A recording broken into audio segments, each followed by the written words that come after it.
If you don't subscribe to the channel, all the stories will happen to you. Get ready for the nightmare. There was something unsettling about the neighbor who lived 2 doors down from me. His name was Bernard, a tall, gaunt man in his late 50s, with pale skin that seemed almost translucent in the dim light of the hallway. He rarely left his apartment, but whenever he did, it was always at odd hours, usually when I was coming back home or heading out. At first, I brushed it off as coincidence, but over time, the pattern became too noticeable to ignore. It started with the odd looks. Bernard had a way of staring without blinking, his eyes following my every move as if he was taking mental notes. I told myself that he was just socially awkward, that maybe he didn't know how to interact with others, but his constant presence at key moments in my day started to make me feel uneasy. Every time I left for work, there he was standing in the hallway, just outside his door. He never said a word, just watched. My days had fallen into a routine. I worked at a small marketing firm downtown and had a strict 9 to 5 schedule. My commute was predictable, and I made an effort to grab my coffee from the same cafe every morning. This repetition made my life easy to track, something I hadn't thought much about until I started noticing Bernard's strange behavior. It wasn't just the hallway encounters. Soon, I began seeing him at the cafe where I got my coffee. At first, I thought it was a coincidence. After all, it wasn't a particularly hidden spot, but when I started changing the time I went, hoping to miss him, he always showed up just minutes after me. His gaunt figure would slip into the shop like a shadow, always taking a seat just within view, his eyes scanning the room before resting on me. This routine continued for weeks. I didn't want to seem paranoid, but I couldn't shake the feeling that Bernard knew more about me than any neighbor should. One night, as I was returning home, I caught him standing in the hallway once again. This time, though, there was something different in his demeanor. He didn't just stare, he smiled. It wasn't a friendly smile. It was the kind that made your skin crawl, a slow, deliberate curling of the lips that seemed more like a warning than a greeting. "Late again," he said, his voice raspy, almost as if he hadn't spoken in days. I didn't reply, my heart racing. I slipped past him, fumbling with my keys as I unlocked the door to my apartment. Once inside, I locked it immediately, the weight of his gaze still heavy on me. That night, I lay in bed, staring at the ceiling, wondering how he knew my schedule so well. It was as if he had memorized every step I took, every place I went. The more I thought about it, the more I realized that I hadn't seen him interact with anyone else in the building. No one seemed to notice him the way I did. He was like a ghost, haunting my daily routine. Then, one morning, something happened that confirmed my suspicions. As I was leaving for work, I opened my door to find a small piece of paper slipped underneath it. On it was a single word, Friday. The note haunted my thoughts for the rest of the week. What did Friday mean? Was it a warning, a message, or just some twisted game Bernard was playing? I couldn't help but glance at his door each time I passed it, half expecting him to step out, but he never did. As Friday approached, my nerves were fraying. I found myself checking over my shoulder constantly, feeling his unseen eyes on me even when he wasn't around. The note had unnerved me more than I wanted to admit. I wasn't used to feeling watched, let alone targeted. The idea that Bernard was tracking my every move unsettled me deeply, and the mystery of his intentions weighed heavily. Friday arrived, and I felt tense all day. I tried to tell myself it was nothing, that the note meant nothing, but my unease grew as the hours ticked by. By the time I left work, my head was pounding from the stress. Walking home, the air felt colder than usual, and a strange fog had rolled into the streets, thick and uninviting. The once familiar path to my apartment now felt eerie and foreign. My mind raced, imagining what could be waiting for me. Maybe it was nothing, or maybe Bernard had something planned. As I reached the door of my apartment building, I hesitated. Part of me wanted to keep walking, to avoid the place altogether, but I knew that was ridiculous. I was letting my fear get the best of me. Taking a deep breath, I stepped inside. The building was eerily quiet. My footsteps echoed down the narrow corridor as I made my way to my door. I couldn't help but glance toward Bernard's door, half expecting him to be standing there, watching. But it was closed, silent as ever. Maybe I had blown things out of proportion. I inserted my key into the lock and twisted. As the door swung open, my heart stopped, There, sitting in the middle of my living room, was a single chair, and on it a note. This one was longer than the last. Written in neat, precise handwriting, it read, "I know your routine. I know everything about you. And now you know mine. We'll talk tonight." My pulse quickened. How had this note gotten inside? I always locked my door, and I had the only key. Panic surged through me, and I slammed the door shut, locking it behind me. Suddenly, there was a knock, not at my door, but at the wall. I froze. The knock repeated, steady and rhythmic. It was coming from the other side of my living room wall, Bernard's apartment. Then, I heard his voice, faint but unmistakable. "I told you we'd talk." I stood frozen in place, unsure of what to do. Should I leave? Confront him? The walls felt like they were closing in on me. His voice grew louder, clearer, until it sounded like he was right next to me. "Open the door, so we can finally talk." I stood there frozen in place. The soft knock echoed again through the wall, louder this time, as if Bernard was right there, just inches away, separated by nothing but a thin layer of plaster. His voice followed, low and eerie. "You can't avoid me forever." My breath caught in my throat. What did he mean? The entire situation felt wrong, surreal. I thought about calling the police, but what would I say? Then my neighbor left me a couple of creepy notes and knocked on my wall. I needed more than that.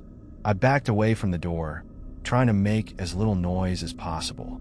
My mind raced with the realization that Bernard might have been watching me for much longer than I suspected. Did he have access to my apartment? Could he see me even now? Suddenly, my phone buzzed in my pocket. I jumped, fumbling to pull it out. A new text message flashed on the screen from an unknown number. The message read, "Don't be afraid. I just want to talk. Open your door." My stomach dropped. It couldn't be a coincidence. I quickly checked my locks again, ensuring that every bolt was secure. I backed away slowly, clutching my phone like a lifeline. But just as I reached the center of the room, the knocking stopped. Silence fell. For a few moments, I thought he might have given up, but then there was a soft scraping sound, a subtle shift like something moving on the other side of the wall. I held my breath, listening intently, and then it came again, a single knock. This time, not from the wall, but from my door. I nearly dropped my phone as I spun around. The knock was soft, deliberate. "Open the door," came Bernard's voice again, low and demanding. A wave of cold panic washed over me. I backed away from the door, my heart pounding in my chest. I had to get out, but just as I was about to turn and flee, something strange happened. The door handle rattled. Slowly, deliberately, it began to turn. I gasped, rushing toward the nearest window. My hands fumbled with the latch, but it was jammed, like it had been sealed shut. Behind me, the door creaked open ever so slightly, the light from the hallway spilling into the room. I turned back toward the door, dread sinking in as I realized there was no escape. Bernard was standing there, his shadowy silhouette filling the frame. "You're too late," he whispered. My body froze, paralyzed by fear. Bernard stood in the doorway, his figure cloaked in the dim light. I couldn't make out his expression, but his presence alone was enough to send a chill down my spine. "I told you I'd be back," he whispered, stepping into the room. His voice was unsettling, low and eerie, like it was meant only for me to hear. I couldn't move, couldn't think. My back pressed against the sealed window, my mind racing for an escape plan. He was blocking the door, and the only way out was through him. My phone was still in my hand, but calling for help seemed pointless now. Bernard was already inside, already too close. "Why are you doing this?" I finally managed to choke out, my voice barely more than a whisper. He took another step forward, his eyes locked on mine. "You ignored me.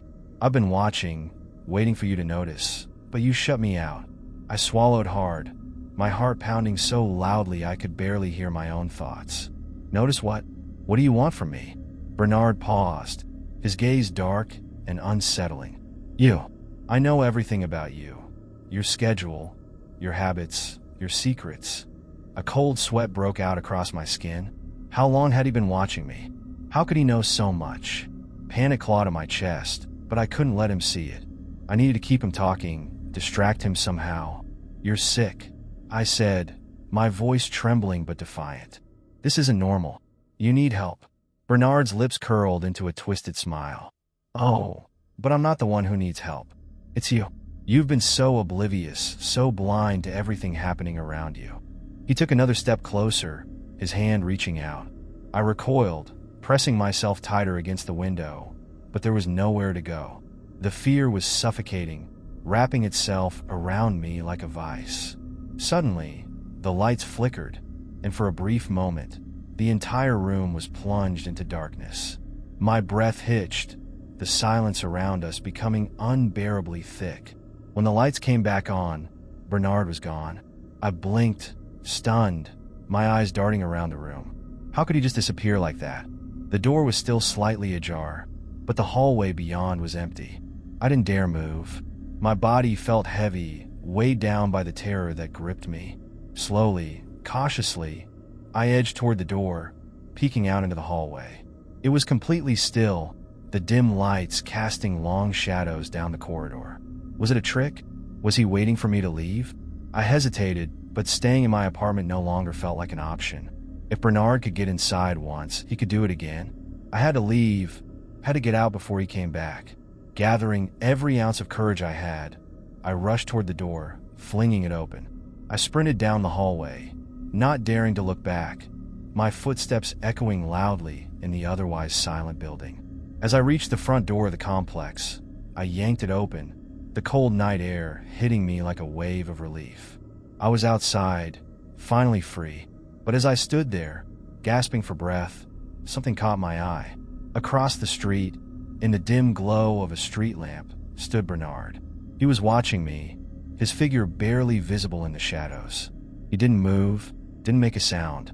He just stood there, staring. I turned and ran, knowing that no matter how far I went, Bernard would always be watching. I didn't stop running until I reached a nearby cafe that was still open late into the night. Bursting through the door, I collapsed into a booth near the back, my heart still racing from both the exertion and fear. The few patrons inside barely glanced my way, absorbed in their own conversations and late-night coffee rituals. I wanted to feel safe here, surrounded by people, but the image of Bernard standing in the shadows outside my building was burned into my mind.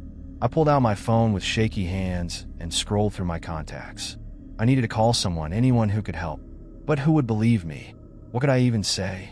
Hey, my creepy neighbor has been stalking me and knows my entire schedule.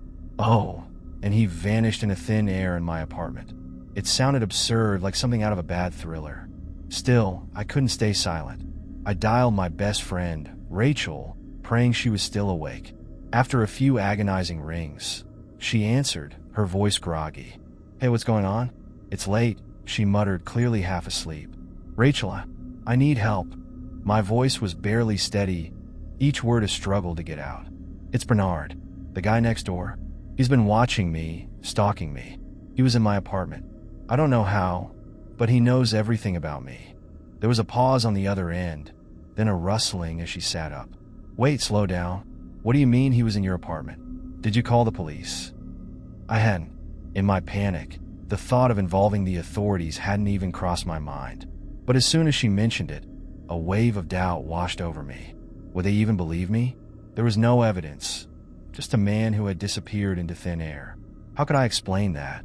"I don't know what to do," I whispered, glancing around the cafe nervously, half expecting Bernard to appear at the window.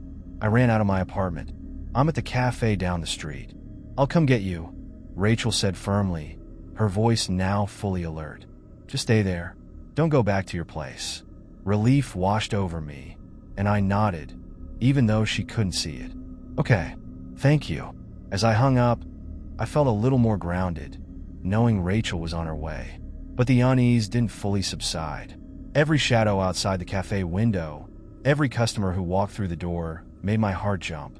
I kept my head down, trying to blend into the booth, praying Bernard wouldn't find me here. Minutes ticked by like hours, each one heavier than the last. I glanced at the clock on the wall, counting the time until Rachel would arrive. But then, something caught my eye. Across the street, through the window of a closed shop, I saw him. Bernard. He was standing there, motionless, staring directly at me. My blood ran cold. How had he followed me here? I froze, my breath catching in my throat. The dim light from the street barely illuminated his face, but there was no mistaking it. It was him. That same twisted smile crept across his face, as if he knew something I didn't, as if he was playing a game, and I was the unwitting participant. I wanted to scream, to alert everyone around me, but no sound came out. The world felt like it had narrowed down to just me and him. No matter where I went, he would follow. I was sure of it. The cafe door swung open, and Rachel rushed in, her eyes scanning the room until they landed on me. I jumped up, grateful to see her, but when I looked back across the street, Bernard was gone. Again, just like that. Rachel pulled me into a hug, her concern palpable. "Let's get out of here," she said, guiding me toward the door. "We're going back to my place. You're not staying alone tonight." I nodded numbly, still glancing over my shoulder as we left the cafe. Every dark corner, every shadow felt like a threat. Even though Bernard was nowhere to be seen, I couldn't shake the feeling that he was still there, lurking, watching. As we got into Rachel's car and drove away, I couldn't help but wonder, how far would he go? And what did he really want from me? Don't forget to subscribe in the channel and like the video for more contents. I had always been drawn to places that most people avoided, places with history, with mystery, with a story buried beneath layers of dust and time.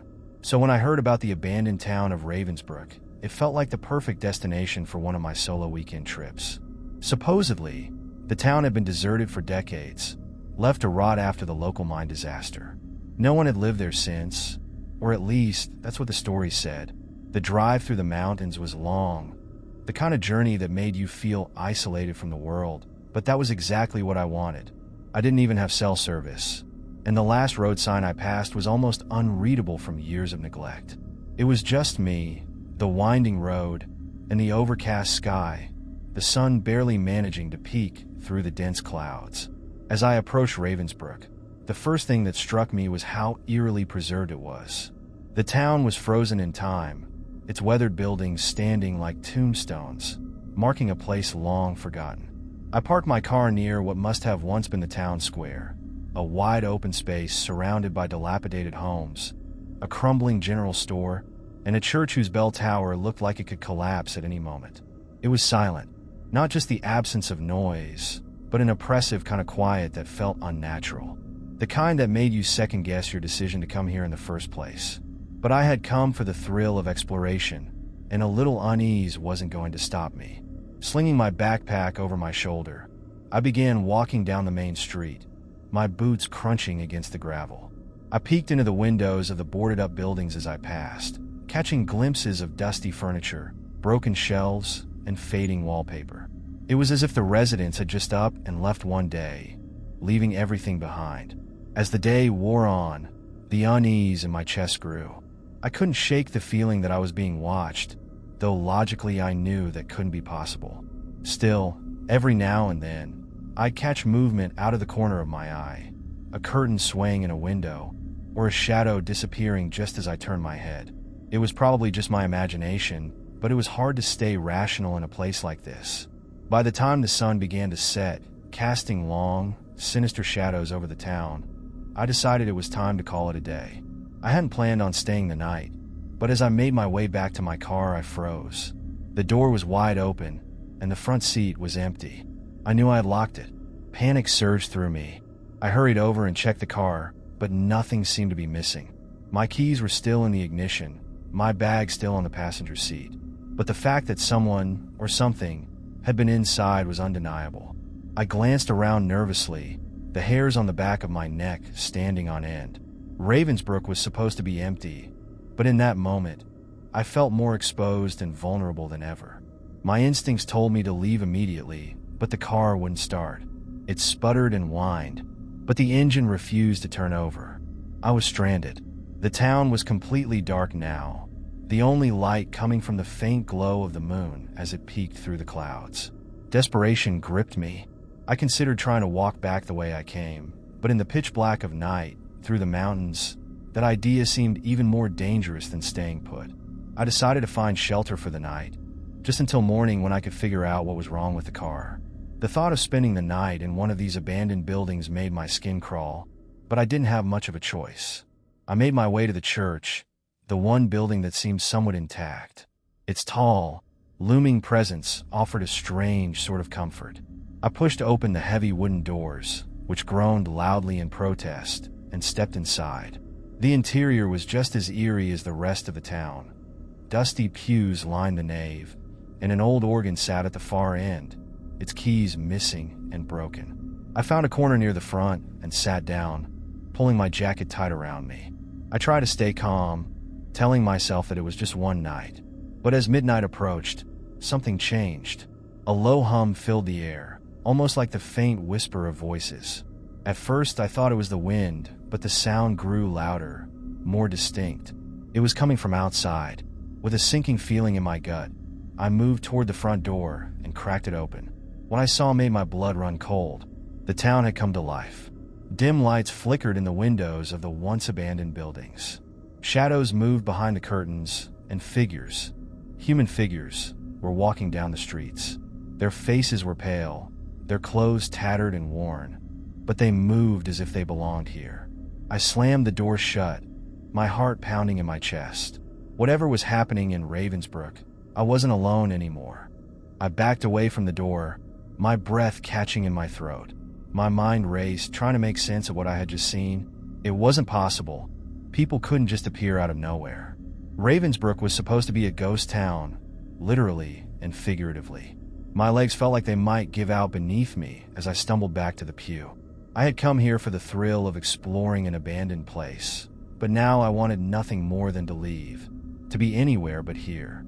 The low hum that had filled the air grew louder, and now it was unmistakable. Voices, murmuring just beyond the door. They were getting closer.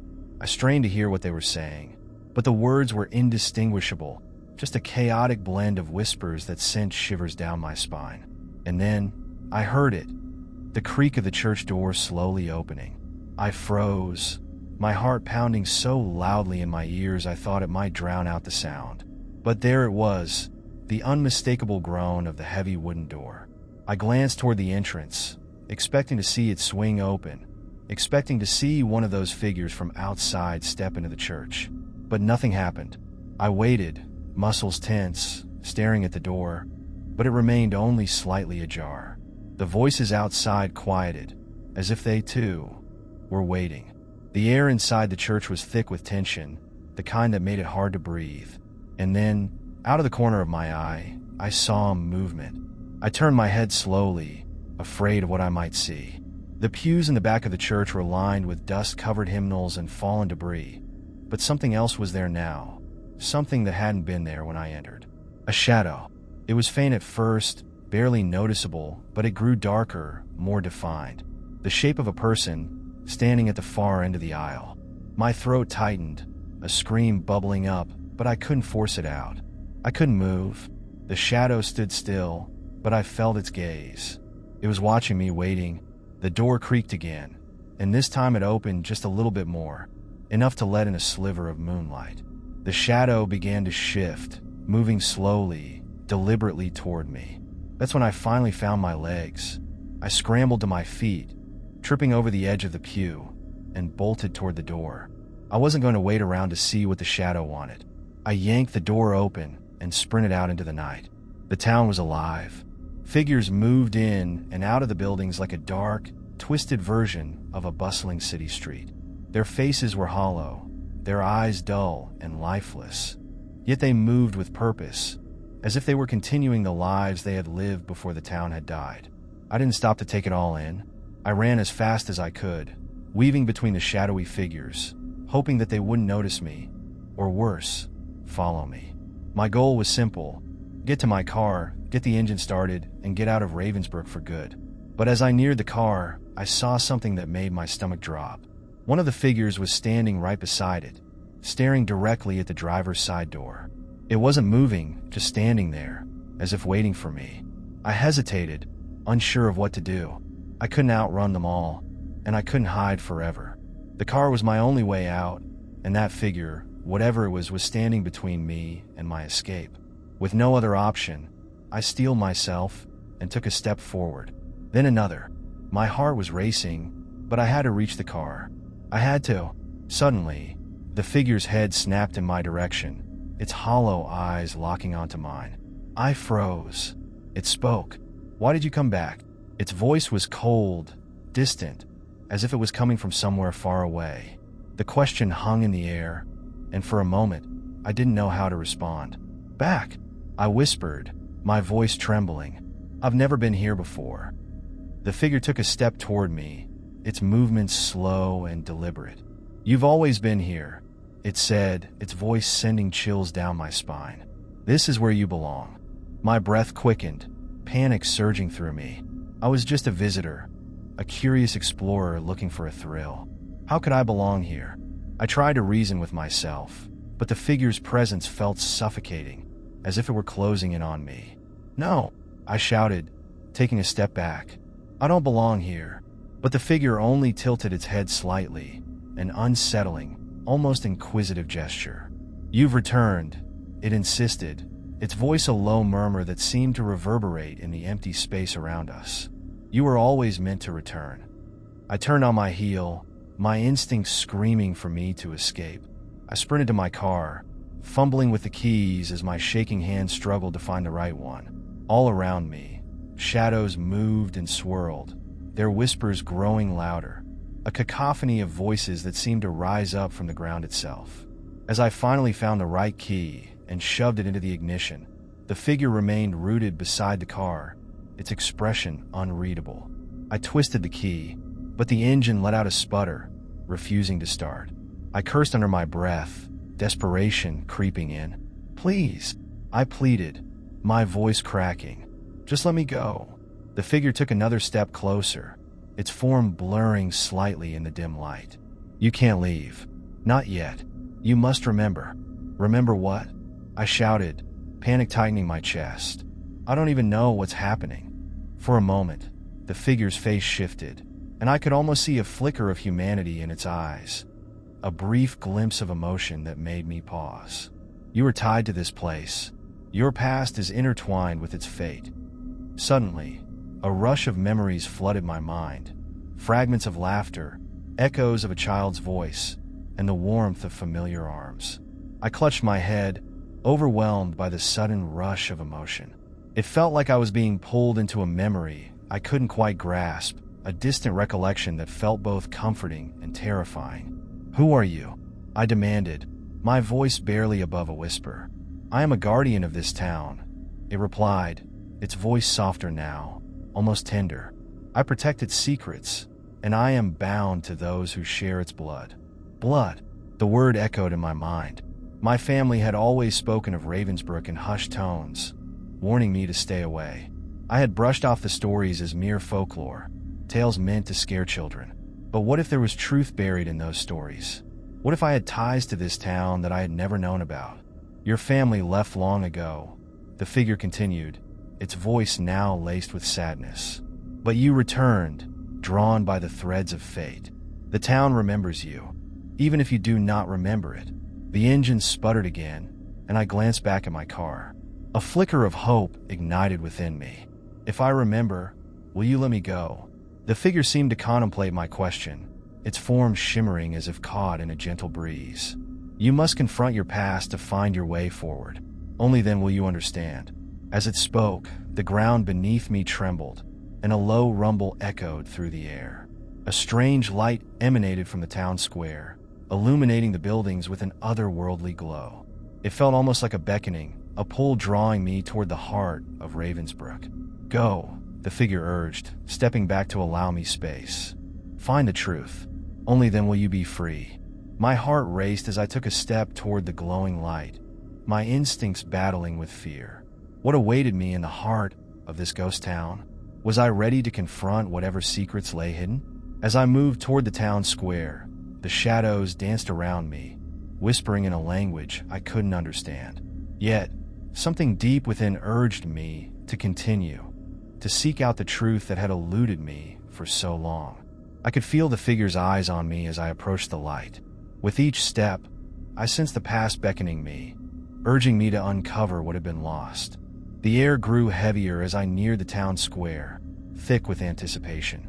The strange light pulsed rhythmically, casting long, eerie shadows that seemed to move with a life of their own. The buildings, once just decayed ruins, now appeared more ominous, as though they were watching me approach. I hesitated for a moment, but the pull was irresistible, an unseen force urging me forward. The figure's words echoed in my mind.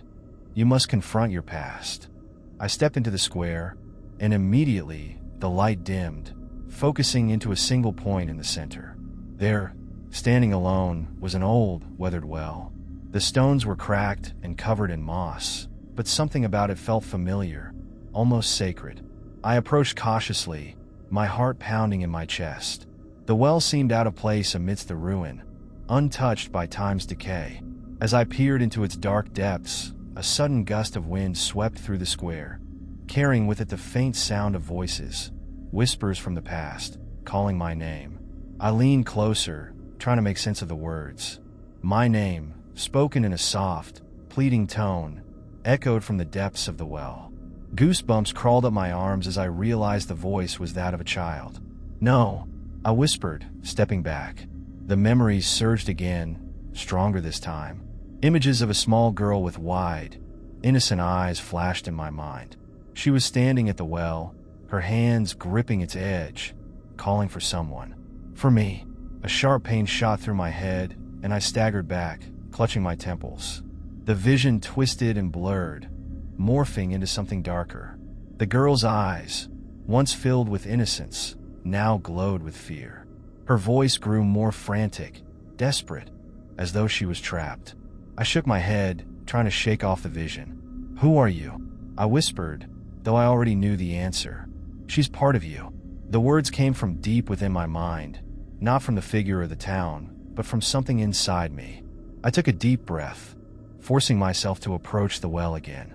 My hands trembled as I gripped the cold, rough stones, leaning over the edge once more.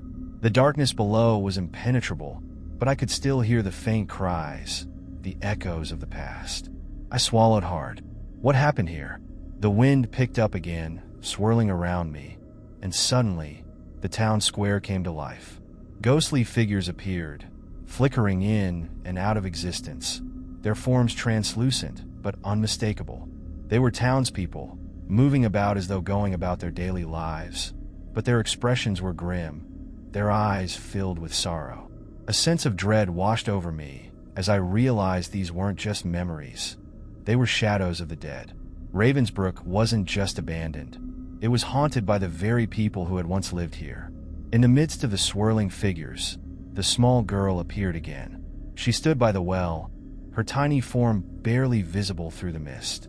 She reached out toward me, her eyes pleading. "Help me," she whispered, her voice fragile and broken.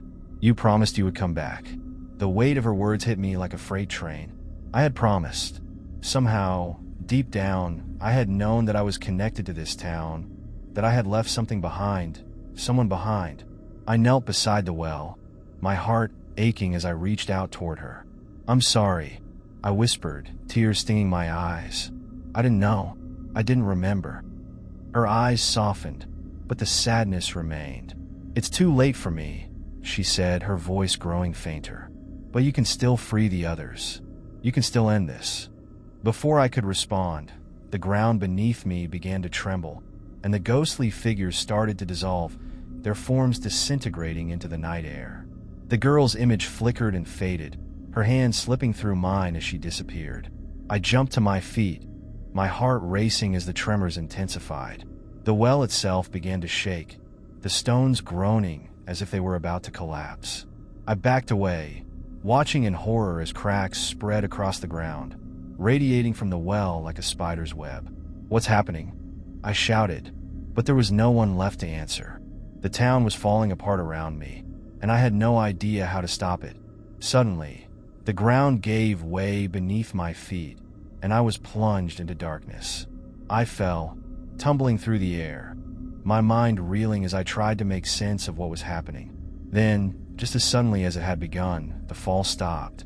I landed with a thud on cold, hard ground, the air knocked from my lungs.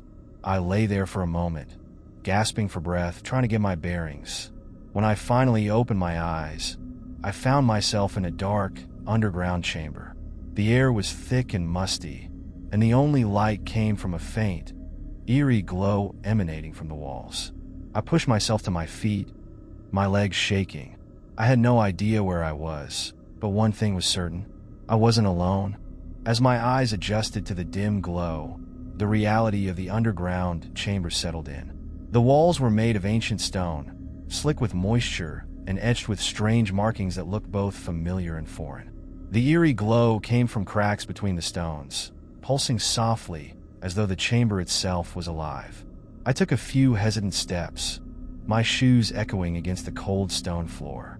The air was thick with the smell of earth and something else, something metallic like rust or blood.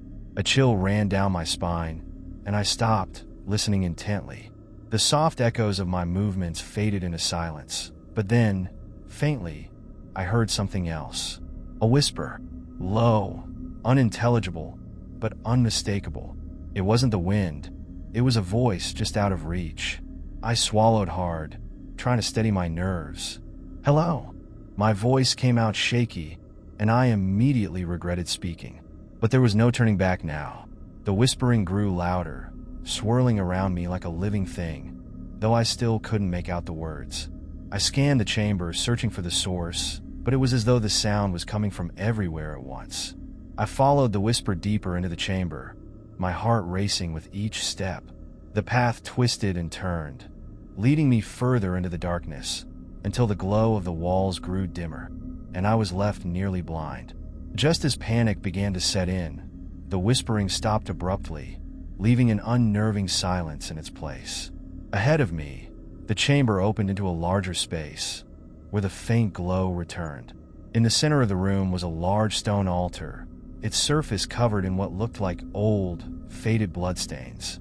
Surrounding the altar were more markings, carved deep into the stone floor. They were unlike anything I had ever seen, symbols that seemed to shift and twist when I looked directly at them. And then I saw it, a figure cloaked in shadow, standing at the far end of the room. I froze, my breath catching in my throat. The figure didn't move, but I could feel its presence, heavy and oppressive, watching me. Its outline was indistinct, shifting with the flickering light, but there was something unnervingly familiar about it. The whispers started again, louder this time, almost frantic. I took a step back, my instincts screaming at me to run, but something held me in place. The figure slowly lifted its head, and though I couldn't see its face, I felt its gaze lock onto mine. "Who are you?" I forced the words out, my voice trembling. For a moment, the figure remained silent. Then, in a voice that seemed to echo from every corner of the chamber, it spoke. "You know who I am." The words hit me like a punch to the gut. The voice was familiar, too familiar.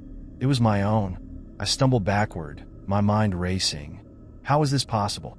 How could this figure be speaking with my voice? "Why are you here?" I demanded, my voice breaking. The figure didn't answer immediately. Instead, it began to move, gliding toward me with an unnatural grace. As it neared, I could see its features more clearly, my features. It was me, but twisted, distorted, a grotesque reflection of myself.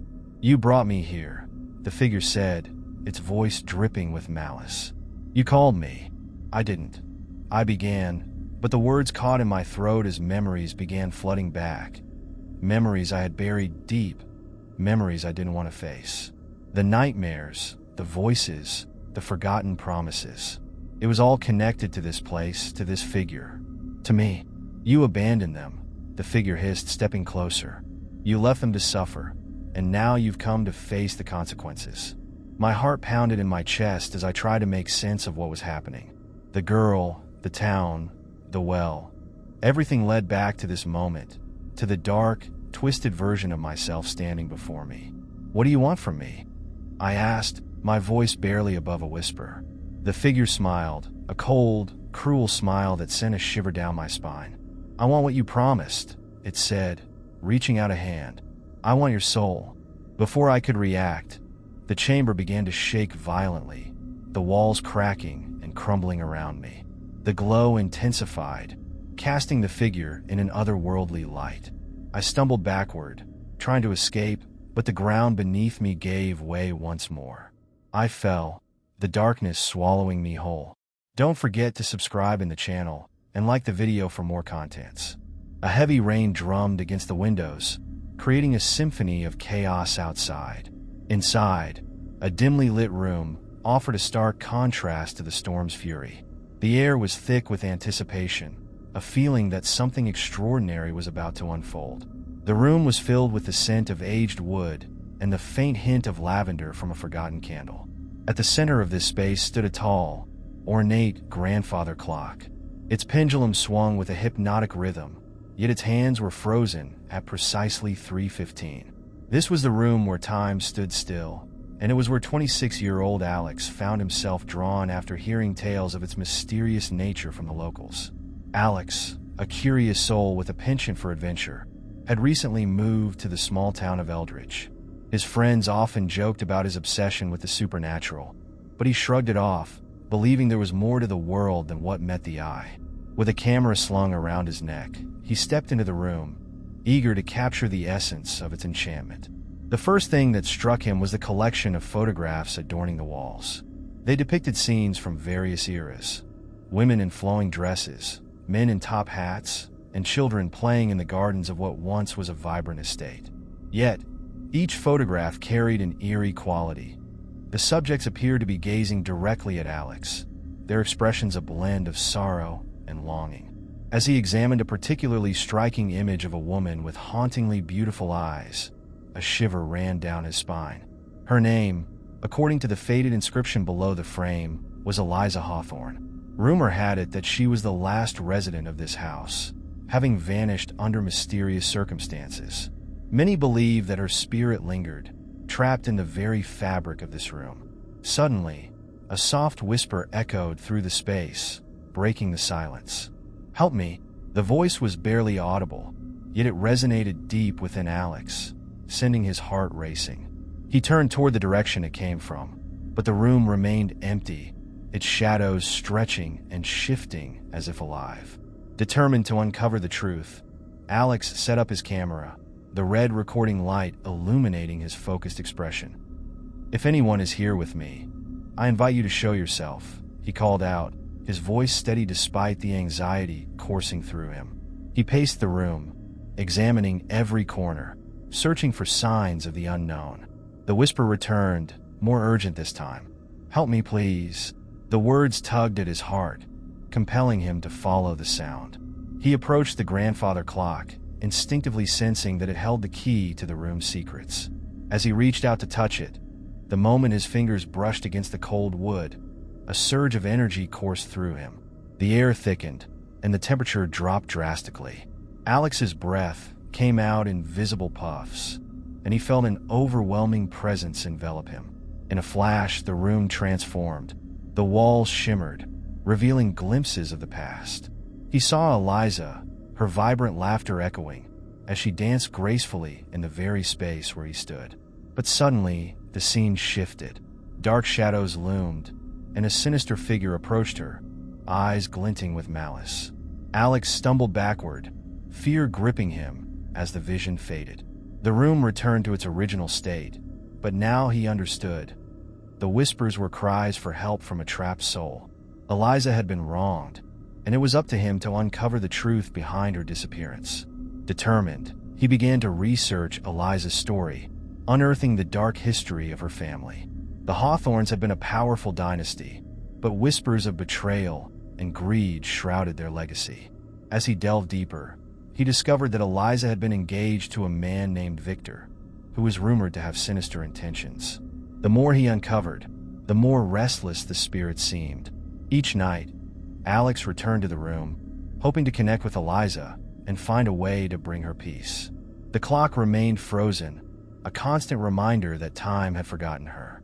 One evening, as he prepared to leave, he felt a sudden chill envelop him. The clock chimed for the first time in years, its sound echoing through the room like a long-lost melody. A figure appeared, translucent yet radiant. "Eliza, thank you for listening," she whispered, her voice now clear and soothing. "I need you to find the truth." Her plea ignited a fire within Alex. He would not rest until he uncovered the darkness that had imprisoned her for so long.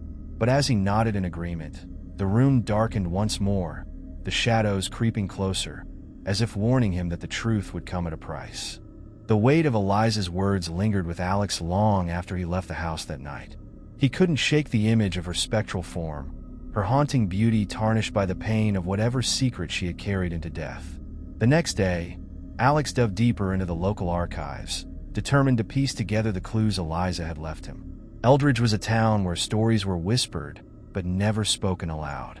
The Hawthorns had been at the center of many of these rumors. An old money family with a reputation for power, wealth, and something darker. It was said that their influence extended far beyond the walls of their estate, and those who crossed them often disappeared without a trace. Alex had read about the Hawthorne dynasty, but what he hadn't expected was the name that kept appearing in connection with Eliza's death. Victor Langford, her once betrothed. Victor was no ordinary man. According to the records Alex found, he was a business partner of Eliza's father, Thomas Hawthorne. The two had plans to expand their fortune by acquiring a series of properties throughout the region. But it was Victor's personal life that interested Alex the most. He had been engaged to Eliza, yet their marriage never took place. Victor had vanished under mysterious circumstances shortly after Eliza's disappearance. Some whispered that he had fled after a financial scandal. Others believed something more sinister had taken place. Late one night, Alex returned to the Hawthorne estate. The grandfather clock loomed in the room like a silent sentinel. He could feel the pull of the past as he approached it, his heart thudding in his chest. The clock had remained frozen at 3:15 for so long, but something had shifted since his last visit. He placed his hand on the clock's surface, hoping once again to connect with the energy of the room. Almost immediately, a cold breeze swept through the space, and the familiar whisper returned, but this time it was louder, more urgent. "Find him, find Victor." The voice seemed to echo off the walls, urging him forward. Alex felt a shiver run down his spine as the room grew darker, shadows creeping into the corners. The photographs on the walls appeared to flicker, as though caught between two realities, the present and the past. His breath caught in his throat as he noticed something new, a hidden panel behind the clock. It was barely noticeable, but the slight indentation in the wood caught his eye. With a mixture of fear and curiosity, he pressed it, and the panel slid open with a soft creak, revealing a narrow staircase leading down into darkness. Alex hesitated, but the pull of the unknown was too strong. Gripping his flashlight, he descended the stairs, the air growing colder with each step. The stone walls were damp, the sound of dripping water echoing in the distance. At the bottom, he found himself in a small, dimly lit chamber. In the center of the room was an old wooden chest, covered in dust and cobwebs. Alex knelt beside it, feeling the weight of the years pressing down on him. As he opened the chest, the smell of decay and age filled his nostrils. Inside were letters, yellowed with time, their ink faded but still legible. He picked up the first one, his hands trembling as he read the words written in elegant script. "Dearest Eliza, I cannot explain the depth of my regret. What I have done cannot be undone, but you must know that I never meant for things to end this way. I was a fool, blinded by ambition, and now I must live with the consequences. I fear that your father will never forgive me, nor should he. I pray that one day you will understand why I had to leave, though I doubt you ever will. Yours always, Victor." Alex's mind raced as he processed the letter. Victor had clearly left under duress, but why? And what had he done that was so unforgivable? As he continued to sift through the letters, a darker picture began to form. Victor had been involved in more than just business with Thomas Hawthorne.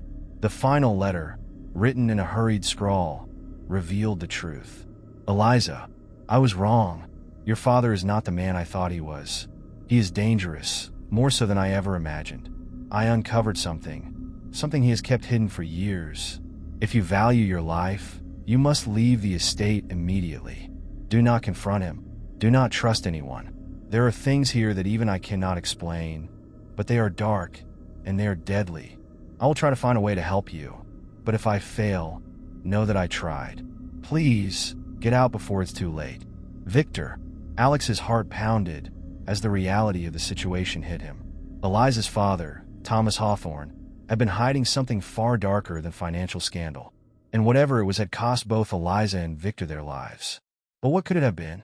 And more importantly, was the danger still lurking in the house? A sudden crash echoed from above, pulling Alex from his thoughts. Someone or something was in the room above. His pulse quickened as he pocketed the letters and hurried up the staircase, dreading what he might find waiting for him. As Alex reached the top of the staircase, the sound of footsteps echoed in the room above him. His breath caught in his throat. Whoever or whatever was there seemed to be moving with purpose, as if they knew Alex was coming. The dim light of his flashlight flickered in the suffocating darkness, the shadows dancing ominously on the walls. He crept out of the hidden passage, slowly pushing the grandfather clock back into place. His heart raced, each thud echoing in his ears, but the room was empty. The air was thick with tension, and Alex couldn't shake the feeling that something was watching him. His eyes scanned the room, searching for any sign of movement. Suddenly, a soft creaking sound came from the far corner, near the large window draped in heavy curtains.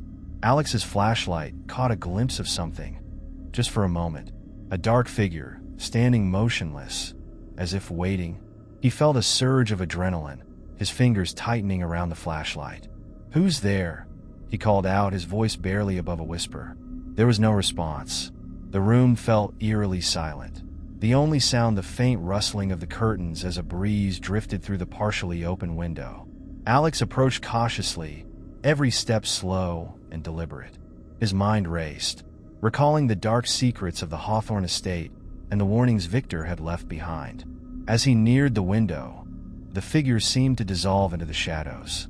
Alex felt a chill run down his spine. Was it his imagination? Or was the house playing tricks on him? He pulled the curtain aside, revealing nothing but the open window. The view outside was of the dense forest that surrounded the estate, its dark silhouette illuminated by the pale light of the moon. A cold gust of wind swept through, causing Alex to shiver involuntarily.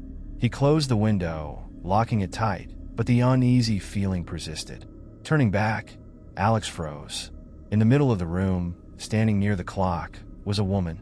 Her long, dark hair cascaded over her shoulders, her pale skin glowing faintly in the dim light.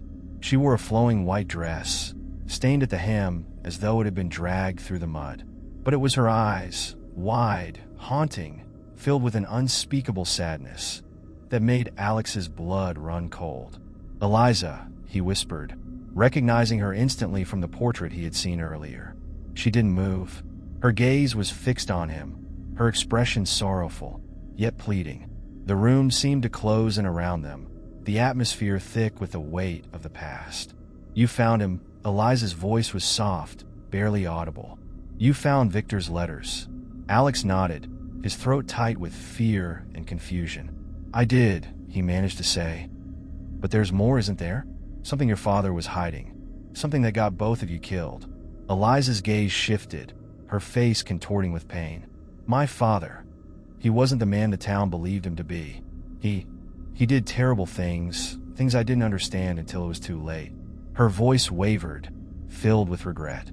"Victor discovered the truth, and he tried to save me, but..." She trailed off, tears welling in her eyes. "I was already doomed." Alex took a hesitant step forward. "What did your father do, Eliza? What was he hiding?" She looked at him, her eyes filled with a haunting emptiness. "The clock," she whispered. "It controls time, but not just time. It controls everything in this house. My father built it as a prison for me, for Victor, for anyone who dared to uncover his secrets." Alex's mind reeled. A clock that controlled time and trapped souls? It sounded impossible, but in the shadowy world of the Hawthorne estate, nothing seemed beyond belief. "He wanted to keep me here forever," Eliza continued, her voice trembling. "And now you're a part of it too." Before Alex could respond, the grandfather clock behind him began to chime. The deep, resonant sound echoed through the room, louder and louder with each strike. The air seemed to thicken, the walls closing in as the clock's hands spun wildly, faster than they should have been able to. Alex turned to the clock, horror dawning on him as the realization set in. The room was changing, time was shifting. The floor beneath him seemed to warp, and the portraits on the walls began to twist, their features distorting into grotesque visages. Panic surged through him. He had to get out. How do I stop it? Alex shouted, turning back to Eliza. But she was gone, vanished into thin air, leaving him alone in the room with the ticking clock and the oppressive sense of impending doom. The grandfather clock ticked louder, each beat feeling like a hammer to his skull. Alex stumbled towards the door, but the room seemed to stretch endlessly, as if time itself had warped around him. His vision blurred, the world spinning out of control. Just as the last chime echoed into silence, everything went black. Alex awoke to an overwhelming sense of disorientation. The oppressive darkness of the room had lifted, replaced by the faint glow of early morning light filtering through the curtains. For a moment, he thought it had all been a dream. The clock, the house, Eliza, all of it felt distant, as if it had taken place in some other realm. But as his eyes adjusted, the undeniable truth came crashing back. He was still in the Hawthorne estate, and the grandfather clock loomed ominously against the far wall, its hands frozen at a time that no longer seemed to hold any meaning. He sat up, his body aching as if he'd been physically pulled through time itself. The room was eerily quiet, save for the faint ticking of the clock. But something was wrong. Something had shifted. The once tidy room was now in shambles. Furniture was overturned, books scattered across the floor, and the portrait of Eliza hung crookedly on the wall, her face twisted in pain. Alex's pulse quickened. He wasn't alone. He could feel it. Before he could gather his thoughts, a low, guttural whisper filled the air. It was faint at first, barely audible, but it grew steadily louder until it seemed to come from every direction. "Leave, you must leave." Alex's heart pounded in his chest as he scrambled to his feet. The voice was everywhere, wrapping around him like a suffocating fog. It was not Eliza's voice. It was something darker, something malevolent. He scanned the room, his gaze landing on the grandfather clock once more. The hands had begun to move again, but not in the smooth, rhythmic motion of time passing naturally. Instead, they jerked violently, spinning backward before stopping suddenly at random intervals, as though time itself was malfunctioning. With a deep breath, Alex stepped toward the clock, his hand trembling as he reached for the ornate door at its base. He had to know. Whatever this thing was, it held the key to the horrors of the estate. Just as his fingers grazed the handle, the door burst open with a deafening crack. The force threw Alex backward, slamming him into the wall. Dazed and gasping for breath, he watched in horror as a thick, black fog began to spill out from the clock, twisting and writhing as it filled the room. From within the fog, a figure emerged, a man, gaunt and twisted, with eyes that burned like coals. His presence radiated pure malice, and Alex instinctively knew that this was no mere ghost. This was the dark force that had consumed the Hawthorne estate, the one that Eliza had warned him about. "You shouldn't have come here," the man hissed, his voice dripping with venom. "You're too late." Alex staggered to his feet, his mind racing. "Who are you?" he demanded, though fear clawed at his throat. The man stepped closer, his form flickering like a flame caught in a storm. "I'm the one who keeps the secrets. I'm the one who controls time. And now, you belong to me." Before Alex could react, the ground beneath him seemed to shift, as though the very fabric of reality was unraveling. The room around him blurred, walls melting into shadows, time twisting into knots. He stumbled, desperately trying to find his footing, but the world was no longer solid. "You can't escape," the man whispered, his voice echoing from all directions. "You will relive this night, over and over, until your mind breaks." Alex's breath came in ragged gasps. He could feel the truth in the man's words. The Hawthorne estate was a prison, and he had been lured into its trap.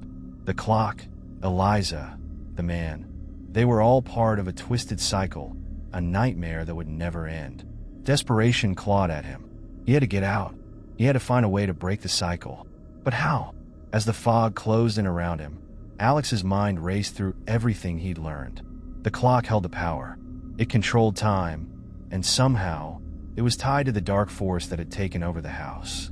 If he could destroy the clock, maybe, just maybe, he could escape. Summoning every ounce of strength, Alex charged toward the grandfather clock, his body shaking with adrenaline. The dark figure laughed, a cruel, mocking sound that echoed through the collapsing room. "You think you can break free?" The man sneered. "You are already mine." Ignoring the voice, Alex grabbed a nearby chair and swung it at the clock with all his might. The impact sent a shockwave through the room, the sound of shattering glass deafening as the clock's face splintered. For a moment, everything froze. The fog recoiled, the figure flickered, and the relentless ticking of the clock ceased. Alex stood, breathless, staring at the broken remnants of the timepiece. Had he done it? Had he broken the cycle? But the victory was short-lived. The man's laughter returned, louder and more menacing than before. "You fool," he spat, his form twisting into a monstrous shape. "Time cannot be destroyed. It will always return just like me." The room around Alex dissolved into darkness, and the last thing he heard before the world went black was the ticking of the clock, steady and unrelenting. Alex's eyes fluttered open, and for a fleeting second, he believed he had escaped. But the harsh reality crashed over him like a tidal wave. He was still in the Hawthorne estate. The room was intact, perfectly preserved as if nothing had ever happened. The grandfather clock stood where it always had, silent but foreboding, its hands once again frozen in place. No fog, no dark figure. Yet Alex's heart raced with a primal fear. He wasn't free, he could feel it in his bones. He tried to stand, but his legs wobbled beneath him, drained from the battle with a malevolent force. Everything about the house felt wrong. The air was too still, too quiet, and the oppressive weight of unseen eyes bore down on him. He was trapped in some twisted loop of time, doomed to repeat the same events over and over. Eliza's warning echoed in his mind. "You cannot fight time, Alex. It always wins." Desperation gnawed at him. His hands shook as he searched the room, his mind racing for another way out. Destroying the clock hadn't worked. He had only made things worse.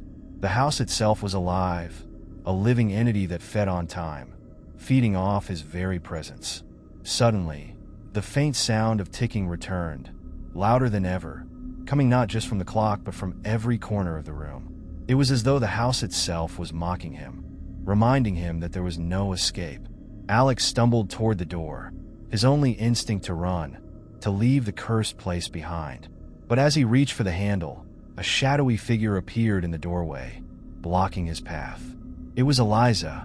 Her once sorrowful face now bore a cold, calculating expression, and her eyes, those haunting blue eyes, held no trace of the person he had met.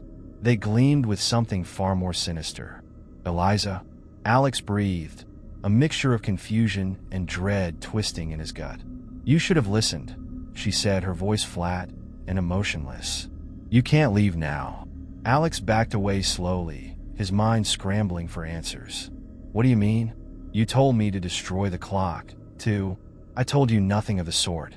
Her lips curled into a cruel smile. "You were always meant to stay. You're part of it now." The words hit him like a punch to the stomach. He'd been played. All of it, the clock, the warnings, the eerie visions, had been part of a grand deception designed to ensnare him, to bind him to this place. "You were never a guest, Alex," Eliza said, stepping closer. "You were always the next one. The house chose you long before you arrived."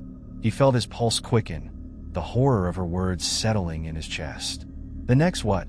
"The next keeper of time." As she spoke, the air around her shimmered, and the walls of the room seemed to shift, revealing layers of history buried beneath the surface. Countless faces stared back at Alex, ghostly remnants of those who had come before him. They were all trapped here, bound to the house, prisoners of a time that could never move forward. Alex's throat tightened as panic overtook him. "I won't do it.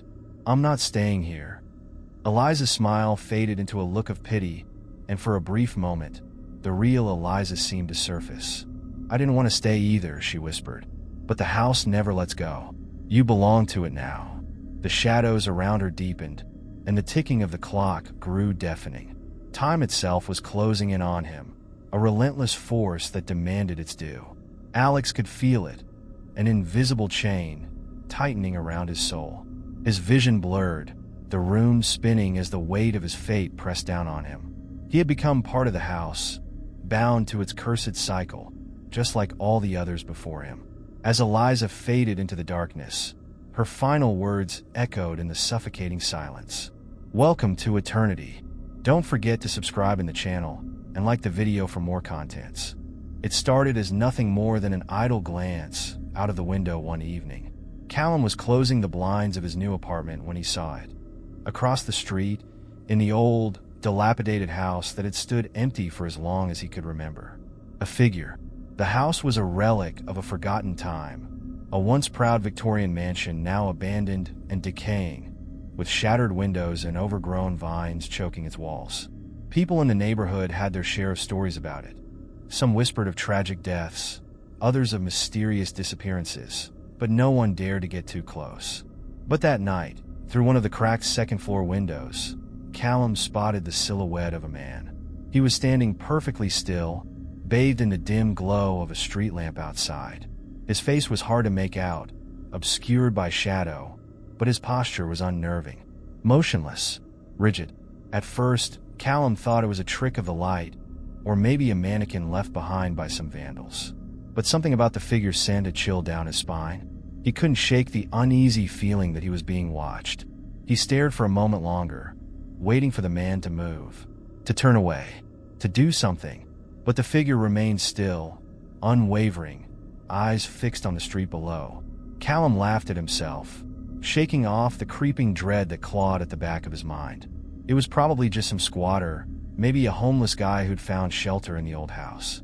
He shut the blinds and tried to push the strange encounter from his mind. But that night, as he lay in bed, Callum couldn't sleep. The image of the man in the window kept flashing behind his eyes. Every time he closed them, he saw that silhouette, standing eerily still, like a statue frozen in time. He told himself he was being paranoid, that it didn't matter, that there was no reason to be afraid. Yet, deep down, a gnawing fear had begun to take root. The next morning, as he left for work, Callum found himself glancing up at the house again. He told himself he wouldn't look, he didn't want to, but he did. And there he was, the same figure, the same window, and still, he hadn't moved. For the next few days, Callum couldn't escape the man in the window. Every morning before work, and every evening when he got home, the figure was there, unmoving, always watching. His mind raced with theories. Was it really a person? A mannequin? A ghost? On the fourth day, Callum decided to test his theory. He stood by his own window, staring directly at the figure across the street, waving a hand slowly. There was no response, not even the slightest twitch from the silhouette. The man in the window stayed perfectly still, as though unaware of Callum's presence. He felt silly, standing there waving at nothing. But the dread never left him, gnawing at the edges of his rational mind. The thought of confronting whoever, or whatever, it was began to creep in. What if he went over to that house? What if he knocked on the door, climbed the stairs, and looked into that room? But Callum was no fool. The house had a reputation for a reason, and though he wasn't particularly superstitious, something about this wasn't right. The neighborhood kids avoided the place, and the locals treated it like it didn't exist. He felt foolish for even considering stepping foot in there. That night, his dreams were filled with twisted versions of the house. In one dream, he stood inside the mansion, staring at the man in the window from behind. But when he reached out to tap him on the shoulder, the man turned to reveal his face, a black void where eyes and mouth should have been, sucking Callum into an endless abyss. He woke up in a cold sweat, heart racing. It's just a dream, he told himself, but the uneasy feeling clung to him throughout the day. By the time he got home, Callum knew he had to tell someone about the man in the window. He invited his friend Lucas over for a few beers, hoping an outsider's perspective would either validate his concerns or tell him he was losing it. So, you're telling me you've seen a guy standing in that window every day for almost a week, and he hasn't moved once? Lucas asked, sipping his drink and peering out the window at the house. Callum nodded. Exactly. He's just there, staring out, always in the same spot. Lucas squinted, as if trying to make out the figure. "You do know, Mom? Looks pretty empty to me." "What?" Callum rushed to the window and followed Lucas's gaze. The window was empty. No figure. No shadow. Nothing. But he was just there. Callum stammered, his heart sinking. "I swear, I'm not making this up. Look, maybe you're just stressed," Lucas said, shrugging. "You've been working a lot lately, right? Your brain might be playing tricks on you. Let's chill, forget about it." But Callum couldn't forget. His mind raced through possibilities. What if the man knew he was being watched? What if he had finally moved? His stomach twisted with an unsettling mixture of fear and curiosity. Later that night, as Callum lay in bed, he felt the urge to check the window one more time. Quietly, he crept out of bed and pulled back the curtain just an inch. The man was back, standing in the exact same spot. His heart skipped a beat, and this time, there was no mistaking it. The figure was staring directly at him. Callum slammed the curtains shut, his breathing quick and shallow. He stumbled back from the window, his mind whirling. The figure had been staring directly at him. This wasn't just some coincidence or optical illusion. The man in the window knew Callum was watching. Sleep was out of the question that night. Every creak, every distant car passing by outside set his nerves on edge. Callum sat on the edge of his bed, listening to the silence of his apartment, trying to rationalize the fear pulsing through his veins. He couldn't shake the feeling that the man in the window was watching him, even through the walls. The next morning, dark circles under his eyes, Callum decided to take action. He couldn't live like this, trapped in fear of a faceless figure. He spent his lunch break researching the history of the house. What he found only deepened his unease. The house had been vacant for years. Local rumors swirled about an old man who had lived there alone, never seen leaving, and eventually just disappeared. No one had seen him since, and no family had come to claim the property. The house had simply fallen into disrepair, avoided by the neighbors like it carried a curse. But there was no mention of a figure in the window. No accounts of anyone seeing someone watching from the mansion. This was something new, something that only Callum had noticed. After work, he felt the pull of curiosity. He couldn't keep pretending this wasn't happening. Callum had to confront it. Instead of going straight home, he crossed the street, heart pounding in his chest, and made his way toward the old house. The closer he got, the more the house loomed over him, its decaying facade casting long shadows in the setting sun. Callum's pulse quickened as he stood at the gate, staring up at the window where he had seen the man. The window was empty. He swallowed the lump in his throat, forcing his feet to move toward the front door. Every step echoed in the quiet neighborhood, as though the house itself was listening. The wooden steps creaked under his weight, and Callum hesitated before knocking on the door. He waited. No response.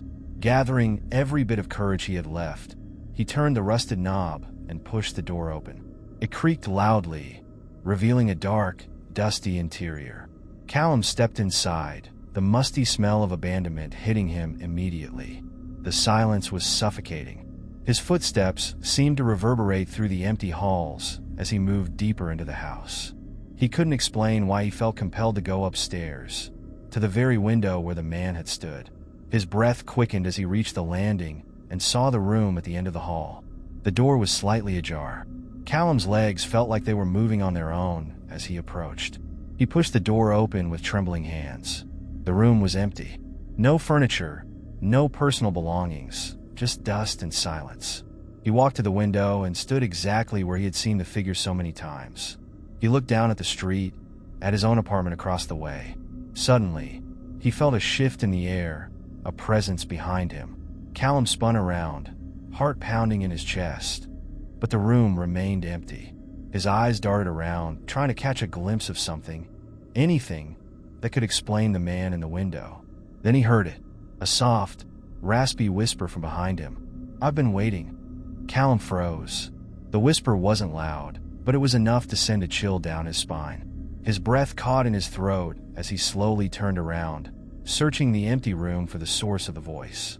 The air felt colder now, like the temperature had dropped by several degrees in an instant. "I've been waiting." The voice was faint, but unmistakable. Callum's legs wobbled, barely able to hold his weight. His eyes darted to every corner of the room, but it was still empty, just dust and silence. yet he felt it. Something or someone was in the room with him. Desperation took over. Callum bolted toward the door, his heart pounding in his ears. As he reached for the doorknob, it slammed shut with a deafening thud. He yanked at it, but it wouldn't budge. Panic surged through him as he pounded on the door, shouting for help, but his voice seemed to get swallowed by the oppressive silence. And then behind him, the whisper returned, closer this time. "You shouldn't have come here." Callum spun around, backing up against the door. His wide eyes scanned the room, which now felt impossibly smaller, the walls seeming to close in. In the dim light, shadows shifted on the walls, playing tricks on his already frayed nerves. He could feel the presence, invisible but palpable, standing just out of sight. His hands shook uncontrollably as he fumbled for his phone, but there was no signal. Even the time on the screen was frozen, stuck at the moment he had entered the house. He was trapped in more ways than one. Summoning what little courage he had left, Callum began to speak. "Who are you? What do you want?" For a moment, the room was still, the only sound being his own ragged breathing. Then, in the corner, the shadows seemed to gather, swirling like smoke, forming the vague outline of a figure. It was as though the man in the window had stepped out of the shadows themselves, his form flickering like a candle in the wind. "You saw me," the voice rasped. "No one's supposed to see me." Callum backed up further against the door, terror gripping him like a vice. "I didn't mean to. I just saw you in the window." The figure remained still, its dark form barely distinguishable in the dim light. "I've been alone for so long," it whispered, voice tinged with a haunting sadness. "Watching, waiting. For what?" Callum's voice cracked as he asked the question. "For someone like you." The figure moved closer, slow and deliberate, its features still obscured. "Now you're mine," it whispered, the words seeping into Callum's bones. Callum's mind raced as he frantically tried to think of a way out. The room felt like it was closing in on him, the air thick with the weight of something ancient and malevolent. His eyes locked onto the window, the one he had been so afraid to look at before. It was his only chance. Without thinking, Callum ran toward it. The figure lunged forward as he did, the air around him growing colder, the shadows growing longer. Callum reached the window, throwing it open just as the figure reached for him. He didn't think, he just jumped. The sensation of falling was instant. His body plummeted from the second story, but in that split second, he felt something else. The icy grip of a hand around his ankle, pulling him back. Time seemed to slow as he fell, the world around him blurring into darkness. And then everything went black. Callum awoke to the sensation of damp grass beneath him and the distant hum of wind rustling through trees. His body ached all over, and for a moment, he couldn't tell where he was or how much time had passed. Slowly, he opened his eyes. It was nighttime, the sky above littered with stars that seemed impossibly far away. As his senses returned, the events inside the house rushed back to him. The figure, the whisper, the jump from the window. He sat up quickly, his heart pounding once more. The house loomed behind him, dark and silent. The window he had jumped from was closed, as though nothing had happened at all. How had he survived the fall? Callum checked his body, expecting to find broken bones or at least bruises, but there was nothing, just the soreness of his muscles, like he had been running for miles. As he stood up, a strange feeling washed over him. Something wasn't right. The air felt heavy again, but this time it wasn't just from fear. It was as if the world around him was slightly out of sync. The trees, the grass, even the stars above all seemed off, as though he were looking at a reflection of reality rather than reality itself. He took a hesitant step forward, glancing around the open field he had landed in. The house remained behind him, its silhouette imposing against the night sky. Every instinct screamed for him to get as far away from it as possible. Yet, with each step, the sensation of being watched only grew stronger. And then he heard it, footsteps, not his own.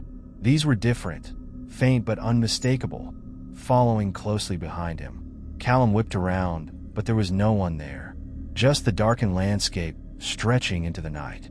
He turned again, walking faster now, his breath quickening with each step, but the footsteps followed, mirroring his pace. "Stop," he whispered, his voice trembling. But the steps didn't stop. They grew louder. Fear seized him as Callum broke into a full sprint, his heart racing faster than his legs could carry him. He didn't care where he was going anymore. He just needed to escape. The footsteps thundered behind him now, closing in, an invisible pursuer he couldn't outrun. Suddenly, a cold hand gripped his shoulder, yanking him backward with a force that sent him stumbling. Callum crashed to the ground, rolling onto his back as he scrambled to get away. His eyes darted around wildly, searching for the source, but all he could see were shadows. And then the whisper came again, so close it felt like it was inside his own mind. "You can't leave." Callum's breath hitched. He scrambled to his feet and tried to run again, but his legs wouldn't move. It was as though the very ground beneath him had turned to tar, anchoring him in place. He tried to scream, but no sound came out. Panic clawed at his chest as he struggled against the invisible force holding him captive. From the corner of his eye, he saw movement. The shadow, the figure from the house, stood just at the edge of his vision, watching him. It didn't move this time. It didn't need to. Callum realized with a sinking horror that he hadn't escaped at all. He was still in its grip. The figure stepped closer, its outline blurring with the darkness surrounding it, until it stood directly in front of him.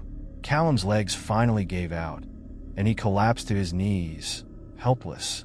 The figure knelt beside him, its face still obscured in shadow, but its voice clear as day. "You belong to me now," it whispered, its voice like a cold wind through dead leaves. Callum could feel the truth of the words sinking in. He had crossed the line the moment he stepped into that house.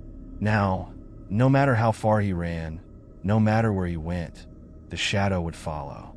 It would always be with him.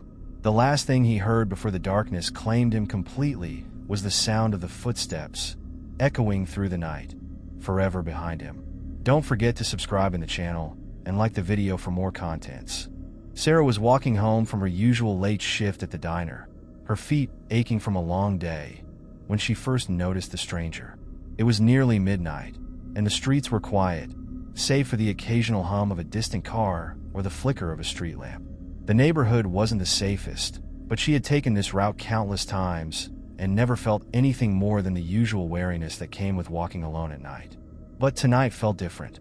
The man had appeared suddenly, standing on the opposite side of the street. Sarah wouldn't have even noticed him if it weren't for the fact that he was staring directly at her. She tried to shrug it off, assuming he was just another passerby, but as she quickened her pace, so did he. He didn't move towards her, though. He stayed on the other side of the road, matching her speed. Her heart began to race. The streetlights cast long shadows, stretching out between them like an invisible tether. She turned a corner, hoping to lose him, but he was still there, walking parallel to her. Sarah could feel her palms growing sweaty as she instinctively reached for her phone. But before she could dial anyone, she heard him speak. "Stop." The word was sharp, cutting through the night air like a knife. Sarah's feet froze against her will. She didn't turn around, didn't dare look at him directly, but she could feel his presence closer now, like a weight pressing against her back. "Don't go home," the stranger said, his voice low but filled with urgency. Sarah turned slowly, her heart pounding in her chest. The man was standing directly across from her now, closer than before, his face partially obscured by the shadows. He didn't look menacing, but there was something off about him. His clothes were slightly outdated, his hair disheveled, and his eyes, they looked tired, haunted. "What do you mean?" Sarah asked, her voice shaky. The man stepped closer to the curb, his eyes locked onto hers with an intensity that made her stomach churn. "Whatever you do, don't go home tonight." A cold chill ran down Sarah's spine. She didn't know this man, had never seen him before, yet there was something about the way he spoke, like he knew something she didn't. Her mind raced with thoughts of why he would be saying this, but none of them made sense. Was he dangerous? Was this some kind of trick? I live just a few blocks away," she stammered, trying to sound more confident than she felt. "Why shouldn't I go home?" The stranger's face darkened, his eyes narrowing as if trying to find the right words. "There's something waiting for you there. Something you don't want to meet." Sarah's breath caught in her throat. "What do you mean?" He shook his head, frustration clear on his face. "I can't explain. But I'm telling you, if you go home tonight, you won't be alone." The gravity of his words hit her like a wave. Sarah took a step back, glancing down the street towards her apartment building, which was barely visible in the distance. She had lived there for years. Nothing had ever felt wrong about it before. But now, standing in front of this stranger, the familiar comfort of home felt like a trap. "What am I supposed to do?" she asked, her voice barely a whisper. "Stay somewhere else. Anywhere. Just not there," the man replied, taking another step forward. His tone softened slightly, as if pleading with her. "Please, you have to trust me." Sarah hesitated. Every logical part of her mind told her to run, to ignore the man and get as far away from him as possible. But there was something in his voice, something in the way he looked at her, that made her pause. It wasn't the look of a predator or a lunatic. It was the look of someone who was genuinely afraid. Before she could say anything else, the man turned and began walking away, disappearing into the shadows as quickly as he had appeared. Sarah stood there, her mind racing, unsure of what to do. The street was silent once more, but the stranger's words echoed in her ears, filling her with a deep sense of unease. What was waiting for her at home? As the stranger's figure faded into the night, Sarah was left standing alone, a whirlwind of thoughts crashing against the walls of her mind.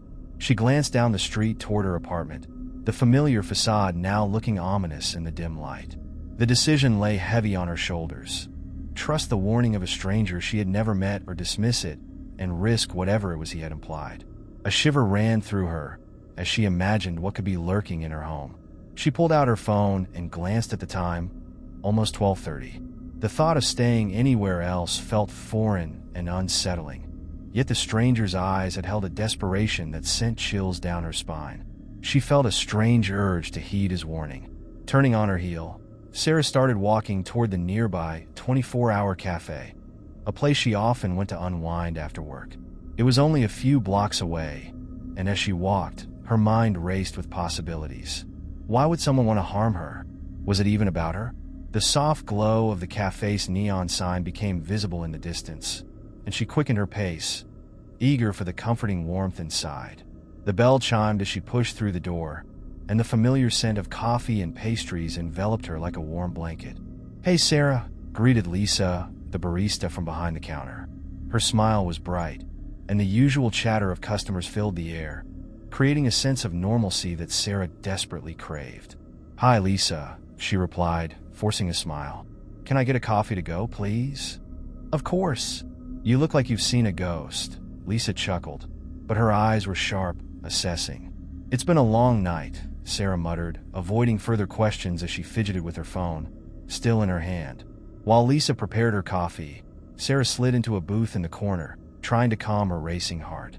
She glanced around the cafe, her mind still preoccupied with the strange man and his warning. As she waited, she pulled out her phone and began to scroll through her contacts. Should she call someone? Her friends? Maybe her brother, Jason? He'd always been protective of her. But the truth was, she didn't want to alarm anyone with the cryptic warning of a stranger. It all felt surreal. Just then, the cafe door swung open, and a gust of chilly wind swept through the room. Sarah looked up, her heart racing again, but it was just a couple of college students laughing as they entered. She let out a breath she didn't realize she was holding. "Here you go," Lisa announced, setting a steaming cup on the table in front of her. "Everything okay?" "Yeah, just thinking," Sarah replied, taking a sip of her coffee. The warmth seeped into her fingers, grounding her. "You know you can hang out here as long as you want, right?" Lisa offered, her tone gentle. "You don't have to go home if you don't want to." Sarah bit her lip, contemplating. "Thanks, Lisa. I think I might take you up on that." For the next hour, Sarah stayed in the cafe, keeping her head down and focusing on her coffee. But as the minutes ticked by, the unease gnawed at her. What if she was just being paranoid? She had never been one to fall for superstitions or ghost stories. Yet here she was, sitting in a cafe, afraid to go home because of something a stranger had said. Finally, as the clock struck 1, she decided it was time to leave. The cafe was starting to empty, and Lisa had been cleaning up. "Take care, Sarah," Lisa said as she waved goodbye. "Call me if you need anything, okay?" "Will do," Sarah replied, forcing a smile as she stepped back out into the cold night. As she walked, her resolve began to crumble. Maybe she should just go home and forget about the warning. After all, the stranger could have been mistaken. The apartment building came into view, its familiar outline feeling increasingly foreboding. The street lights flickered overhead, casting long shadows that seemed to dance around her. Each step felt heavier than the last, as though something was tugging at her, urging her to turn back. Just as she reached the entrance, she hesitated. Was it worth the risk? But as she stepped inside, a sudden chill ran down her spine, and she paused, the unease creeping back. "Just go in," she whispered to herself, pushing the door open. The hallway was dark, the only light coming from the small window at the end. Sarah glanced around, half expecting to see someone waiting for her. But it was empty. She took a deep breath and moved towards the elevator, her heart pounding in her chest. The stranger's words echoed in her mind as she pressed the button to her floor. What if something really was waiting for her? The elevator doors slid shut, and as the car began its ascent, Sarah leaned against the cool metal wall, trying to steady her breathing. The soft hum of the machinery was a stark contrast to the frantic pace of her heart. With each floor that passed, she felt a growing sense of dread settle in her stomach. What awaited her behind her apartment door? When the elevator dinged and the doors opened on her floor, she stepped out cautiously. The hallway was eerily quiet, illuminated by dim, flickering lights that cast unsettling shadows along the walls. Her footsteps echoed softly as she walked toward her apartment, the sense of being watched creeping back in her mind. As she fumbled for her keys, she couldn't shake the feeling that she wasn't alone. A chill ran down her spine, and she paused, glancing over her shoulder. The hallway was empty, yet she felt an unsettling presence lingering just out of sight. Finally, she unlocked the door and stepped inside. The familiar scent of her home enveloped her, a mixture of lavender and old books, but it did little to ease her anxiety. She flicked on the lights, and the apartment came to life, shadows retreating into corners. Forcing herself to relax, she closed the door and dropped her bag on the couch. Sarah decided to distract herself with some mindless television. As she flipped through the channels, the glowing screen cast flickering light around the room, but her mind kept wandering back to the stranger and his warning. After a few minutes, she rose to grab a glass of water from the kitchen. As she filled the glass, she glanced out of the window. The street below was quiet, the faint glow of streetlights illuminating the pavement. Just then, a noise caught her attention, a faint tapping sound that seemed to be coming from the living room. Sarah turned, her heart racing. "Hello," she called, her voice trembling slightly. There was no response, just silence. Taking a deep breath, she moved cautiously back into the living room, her eyes scanning every shadow. Suddenly, she noticed something on the coffee table, a small, unmarked envelope lying flat against the wood. Sarah's stomach twisted. She hadn't left anything there, and it hadn't been there before she left for the cafe. With hesitant fingers, she picked it up, her heart pounding as she opened it. Inside was a single piece of paper, the handwriting familiar but unsettling. "I warned you. Trust no one." The words were written in a hurried scrawl, sending a wave of panic through her. Who had left this? Was it the stranger, or someone else entirely? Before she could process the implications, a loud crash echoed from her bedroom, and she jumped, nearly dropping the envelope. She stood frozen for a moment, fear rooting her in place. Should she investigate or call for help? But the thought of waiting for someone to come and save her felt paralyzing. She had to know what was happening. Gripping the envelope tightly, she moved toward her bedroom, her heart pounding in her chest. The door was slightly ajar, and she pushed it open slowly, holding her breath. The room was dark, the curtains drawn tightly shut, casting shadows that seemed to dance ominously. As she stepped inside, the source of the crash became apparent. Her bedside lamp had fallen to the floor, the bulb shattered, scattering glass across the carpet. "Great," she muttered under her breath, her voice shaking. But that wasn't all. Something else caught her attention. The closet door was ajar, slightly swaying as if someone had just rushed out. She felt a mix of dread and curiosity tugging at her. Mustering her courage, she approached it, her heart racing with every step. "Is anyone in here?" She called out, her voice barely above a whisper. No answer came, just the sound of her own breathing. She reached for the handle and paused, a sense of foreboding washing over her. What if the warning was true? What if someone was waiting for her?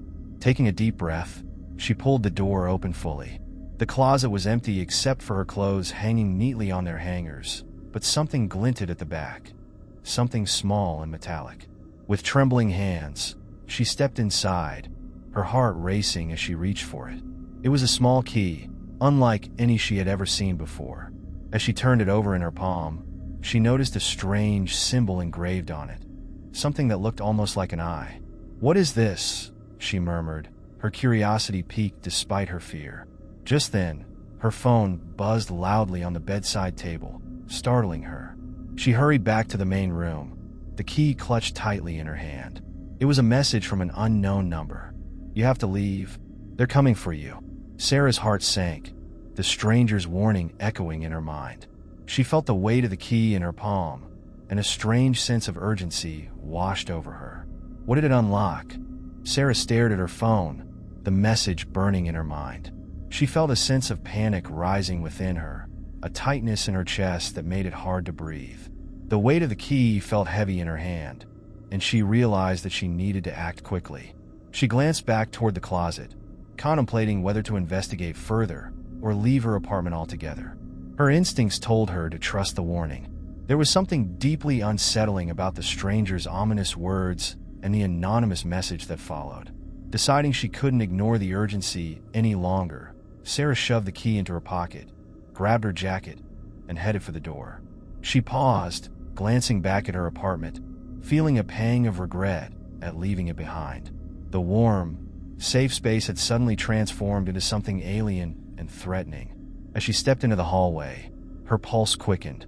The eerie silence of the building felt suffocating, and each echoing footstep made her acutely aware of how alone she was. She hurried to the elevator, pressing the button frantically. The doors opened immediately, and she stepped inside, trying to shake off the feeling of being watched. When she reached the ground floor, the lobby was deserted. The flickering lights overhead cast strange shadows that seemed to reach out to her. The air felt thick with tension, as if the building itself was holding its breath. She glanced around, half expecting to see the mysterious stranger lurking in the corners. After a moment's hesitation, she pushed through the glass front door and stepped outside.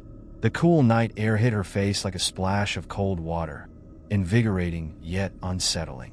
She took a deep breath and began to walk, unsure of where to go, but determined to put distance between herself and the apartment. As she walked, the streets felt eerily quiet, devoid of the usual nighttime sounds. The moon hung low in the sky, its light illuminating her path, but the shadows seemed to stretch longer, giving her the impression that someone, or something, was trailing her. Just as she turned the corner, her phone buzzed again. Startled, she pulled it out to find another message from the unknown number. "Meet me at the old park. I can help you, but hurry." Sarah hesitated. The park wasn't far, but the thought of meeting a stranger, especially one who seemed to know about her troubles, sent chills down her spine. Yet, deep down, she felt a pull to find answers. With no other choice, she decided to go. The old park had always been a place of comfort, filled with memories of childhood laughter and summer picnics. It was just a short walk away, and it felt strangely reassuring to head there, even at this late hour. As she made her way to the park, the atmosphere shifted. The trees loomed taller, their branches swaying gently in the wind, creating a whispering sound that echoed in her ears. She could hear the rustling leaves, but the deeper sounds of the night, the distant hum of cars, the chatter of people, were absent.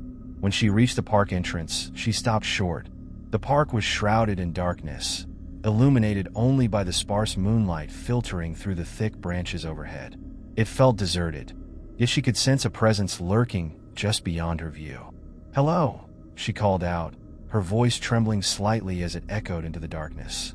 A figure emerged from the shadows near the old swing set, the outlines indistinct but human. Sarah's heart raced as she took a cautious step forward. "Sarah?" A voice called, low and calm. "Yes," she replied, trying to steady her nerves. The figure stepped closer, and she could see it was a man, tall with an air of familiarity. His features were hidden in the shadow, but his eyes gleamed in the dim light.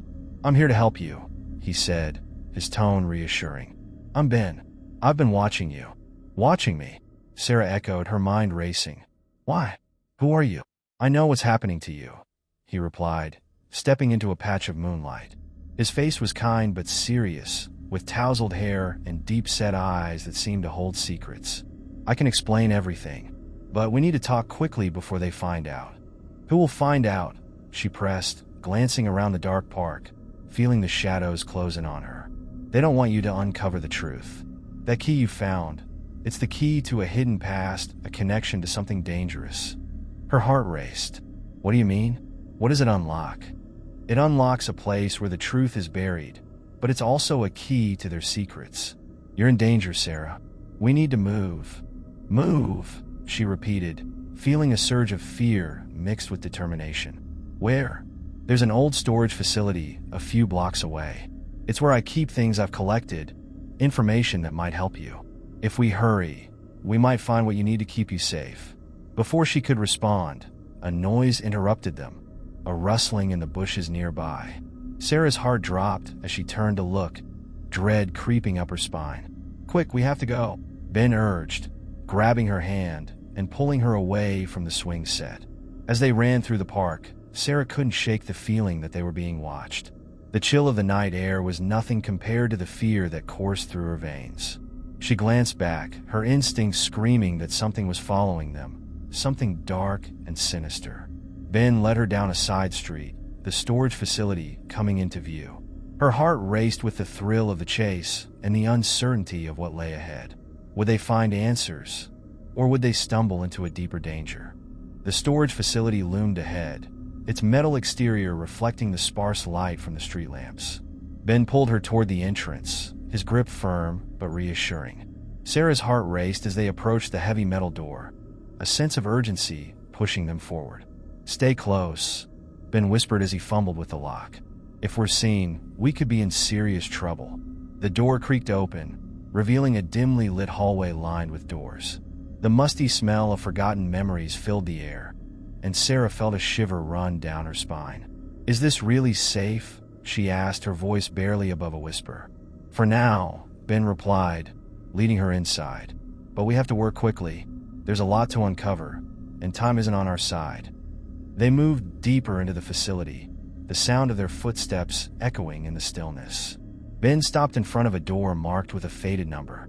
He pulled out a key from his pocket and unlocked it, swinging the door open to reveal a small, cluttered room filled with boxes, old furniture, and various items covered in dust.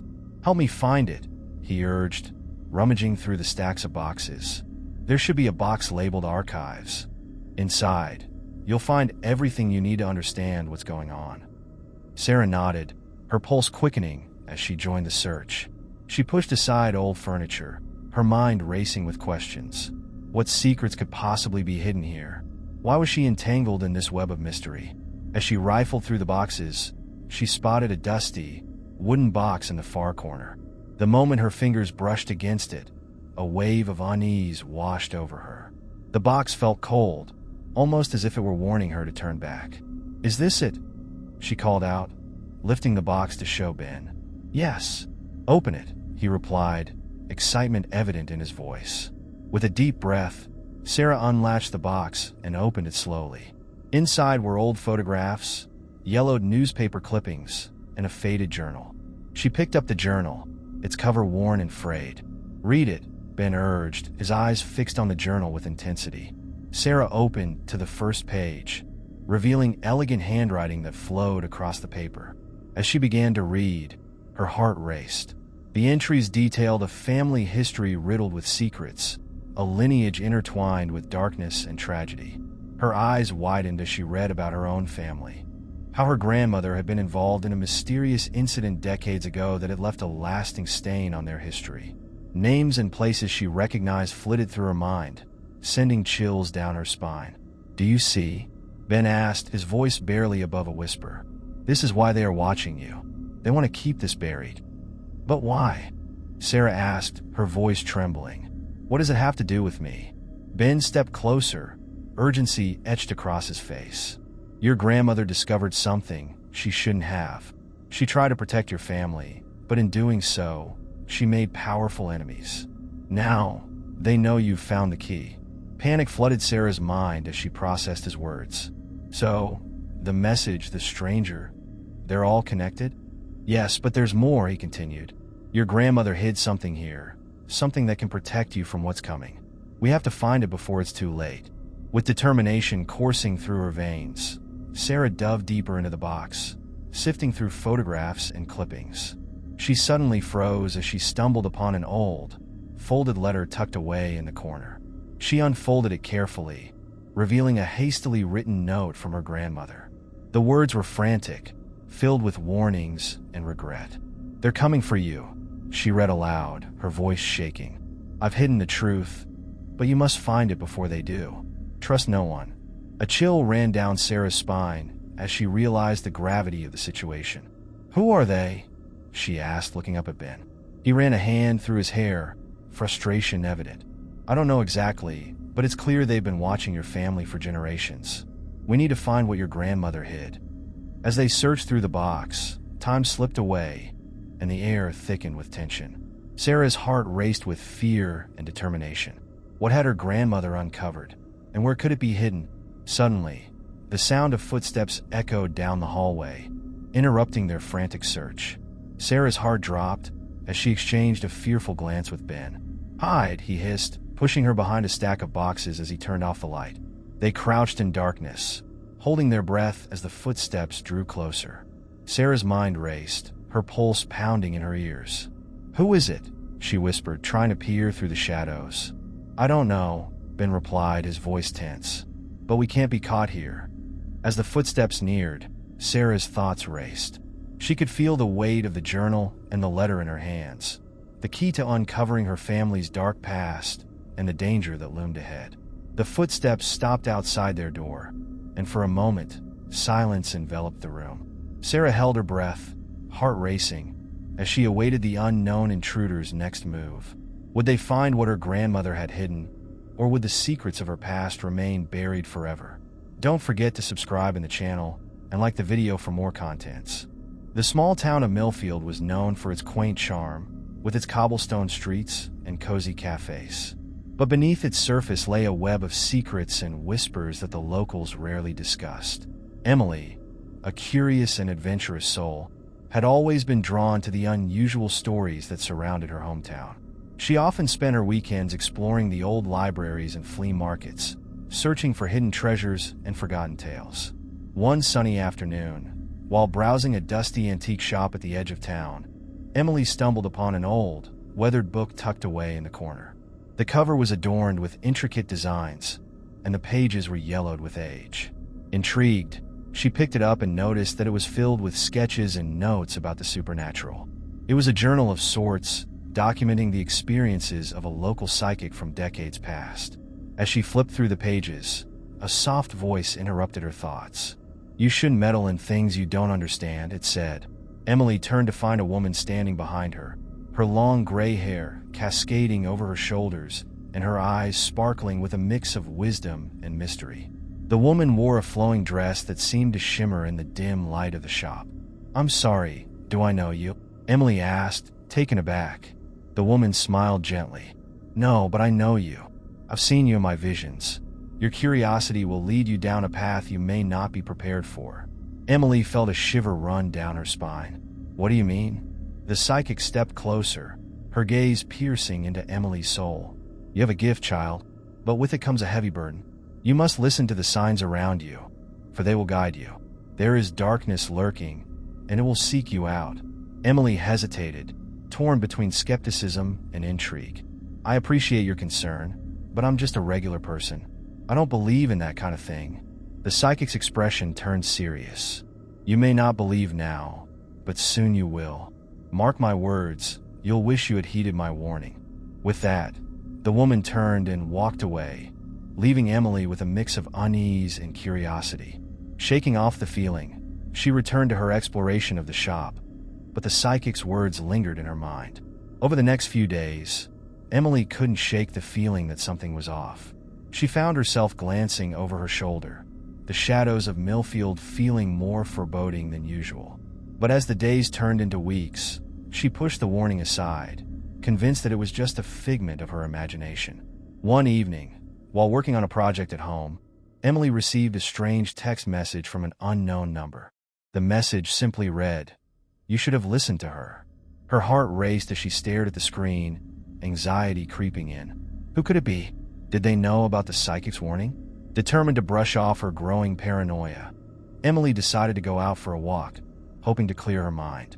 The streets were quiet, illuminated only by the soft glow of streetlights. As she wandered through the familiar neighborhood, she felt a strange sensation wash over her, as if someone were watching her. She quickened her pace, the sound of her footsteps echoing in the silence. Just as she turned a corner, she noticed a shadowy figure standing under a flickering street lamp. Emily's heart raced as she strained to see who it was, but the figure remained obscured in darkness. "Hello," she called out hesitantly, her voice barely above a whisper. The figure stepped forward, revealing a man with an unsettling smile. "Emily, isn't it? I've been waiting for you." Fear gripped her as she took a step back. "Who are you?" "Just someone who knows more than you think," he replied, his eyes glinting with an eerie intensity. "You should have heeded the warning you received." Panic surged through Emily as she turned to run, but the man's laughter echoed in her ears, chilling her to the bone. She sprinted down the street, her heart pounding as she felt the weight of his gaze on her back. Emily's breath came in quick gasps as she dashed through the narrow streets of Millfield, the familiar path now feeling like a labyrinth of shadows. The laughter of the stranger echoed in her mind, and she couldn't shake the feeling that he was right behind her. Every corner she turned seemed to hide another lurking presence, every shadow stretching just a little too far. Desperate to escape, she raced towards her friend Mia's house, a safe haven in her mind. They had grown up together, sharing secrets and fears, and she needed to confide in someone. She sprinted past the old bakery, the comforting aroma of freshly baked bread no longer offering solace. She took a quick glance over her shoulder, her heart sinking when she didn't see the man, but she could still feel his presence, like a cold gust of wind trailing behind her.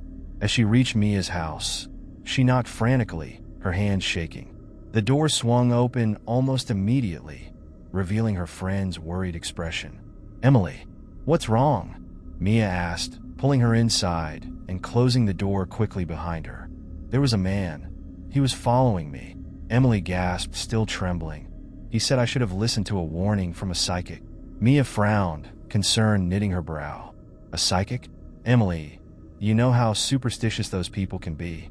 Maybe he's just some creep who's trying to scare you." "I thought so too," Emily replied, pacing the small living room. "But I can't shake the feeling that something is really wrong. I keep getting this sense that I'm being watched." Mia stepped closer, her eyes searching Emily's face. "What did the psychic tell you?" Emily recounted the encounter with the psychic in the antique shop, her words pouring out in a rush. Mia listened intently, her expression shifting from skepticism to worry. "We need to take this seriously," Mia said. "If you feel threatened, maybe we should go to the police."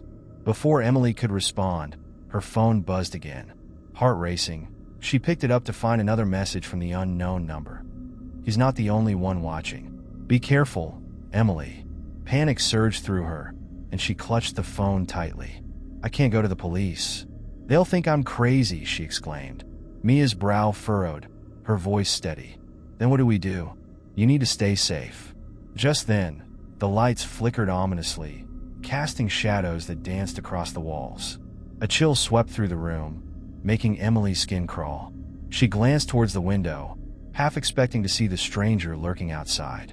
"We can't stay here," Emily said suddenly, adrenaline coursing through her veins. "We need to find that psychic. Maybe she can help."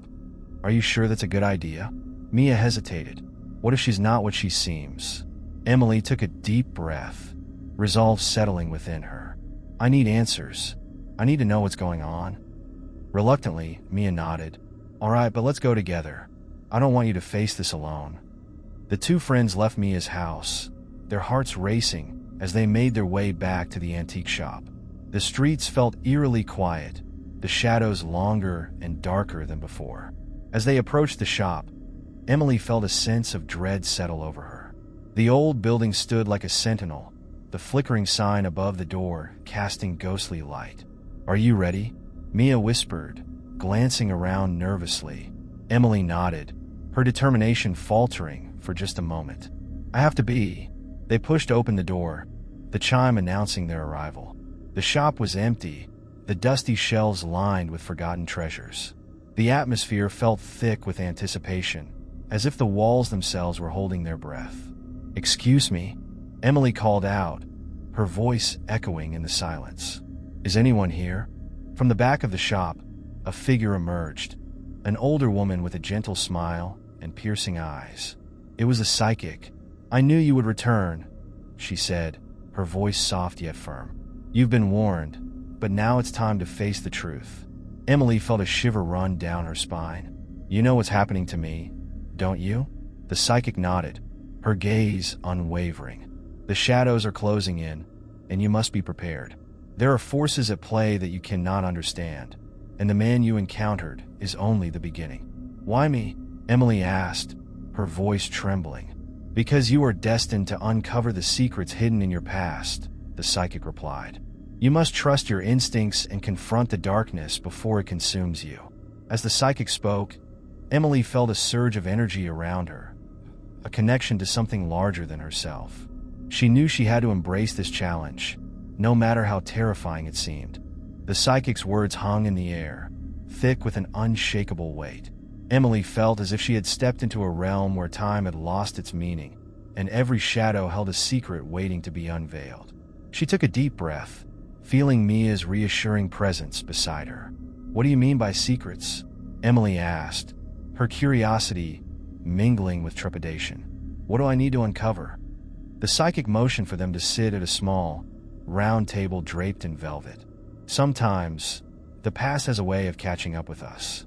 It hides in corners, whispering our fears until we confront it. There are things in your family's history, things that have been buried for too long." Emily exchanged a glance with Mia, her heart pounding in her chest. "What kind of things?" "Secrets of betrayal, pain, and unfinished business," the psychic replied, her voice steady and calm. "The man you saw is linked to this history. He knows things, and if you don't find out what he wants, you may find yourself trapped in a cycle of fear." "What if I don't want to know?" Emily whispered, feeling a chill creep up her spine. "Knowledge is power, my dear," the psychic replied, her gaze unwavering. "The more you know, the less fear holds you captive. You must uncover the truth, even if it is uncomfortable." Taking a deep breath, Emily nodded slowly. "Okay, I'm ready to face it, but where do I start?" The psychic reached beneath the table, pulling out a dusty old box. "This belonged to your grandmother," she said, opening it to reveal a collection of old photographs and letters. She knew of the darkness, but chose to ignore it. "You must sift through her past to uncover the truths that have been hidden from you." Emily felt a surge of emotions: curiosity, dread, and a flicker of determination. She reached into the box, her fingers brushing over a faded photograph of a young woman who looked eerily like her. The woman's eyes were filled with a mixture of joy and sorrow. "This is my grandmother," Emily murmured, tracing the edges of the photograph. "What happened to her?" "The answers lie in the letters," the psychic encouraged. "Read them carefully. They hold the keys to understanding the man who has begun to haunt your life." Mia leaned closer, her eyes wide with interest. "Let's look at them together." With a nod from the psychic, Emily began to pull out the letters, one by one. Each letter was a piece of a puzzle, revealing fragments of her grandmother's life, filled with joy and sorrow, hope and despair. There were mentions of lost love, a family dispute, and a promise made long ago. The last letter, however, sent a chill down Emily's spine. "Dearest Emma," it began, the handwriting elegant yet shaky. "If you are reading this, it means I am no longer here. There are things I never had the courage to tell you, secrets that could haunt our family. The man who is watching you is a part of our past, a ghost that refuses to let go. Beware, for he will come when the shadows grow long." Emily's heart raced as she read the letter, her mind racing. What does it mean? She gasped, looking up at the psychic. It means you must confront the shadow of your family's past, the psychic replied. The man knows your name, your history, and now he knows you are digging into the truth. He will not remain idle. Then what do we do? Mia asked, her voice shaky. You must be vigilant, the psychic said. Gather your strength and prepare for the revelations to come. The truth will not only set you free, but may also put you in grave danger. And remember, trust your instincts. They will guide you when fear tries to lead you astray. With those final words, the psychic rose, leaving Emily and Mia with a heavy burden of knowledge. As they prepared to leave the shop, Emily felt a flicker of uncertainty, but also an ember of resolve igniting within her. Let's go home, Emily said, clutching the letters tightly. I need to think. As they walked back through the dimly lit streets, the weight of the letters felt heavier than ever. Shadows danced around them, and Emily could have sworn she heard whispers, like echoes of her grandmother's past, drawing her closer to the truth. What are we going to do with this? Mia asked, breaking the tense silence. Do you really think that man is connected to your family's history? I have to find out, Emily replied, her voice firm. But I don't know how. I feel like we're being watched. Just then, a figure emerged from the darkness, a silhouette that made Emily's heart race.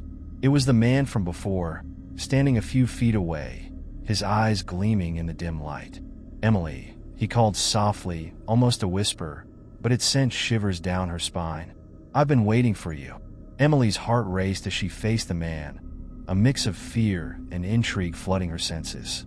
His presence felt both familiar and unsettling, as if he were a haunting melody from a long-forgotten dream. Mia instinctively stepped closer to Emily, her expression a mix of concern and resolve. Who are you? Emily demanded, trying to keep her voice steady despite the tremor of uncertainty.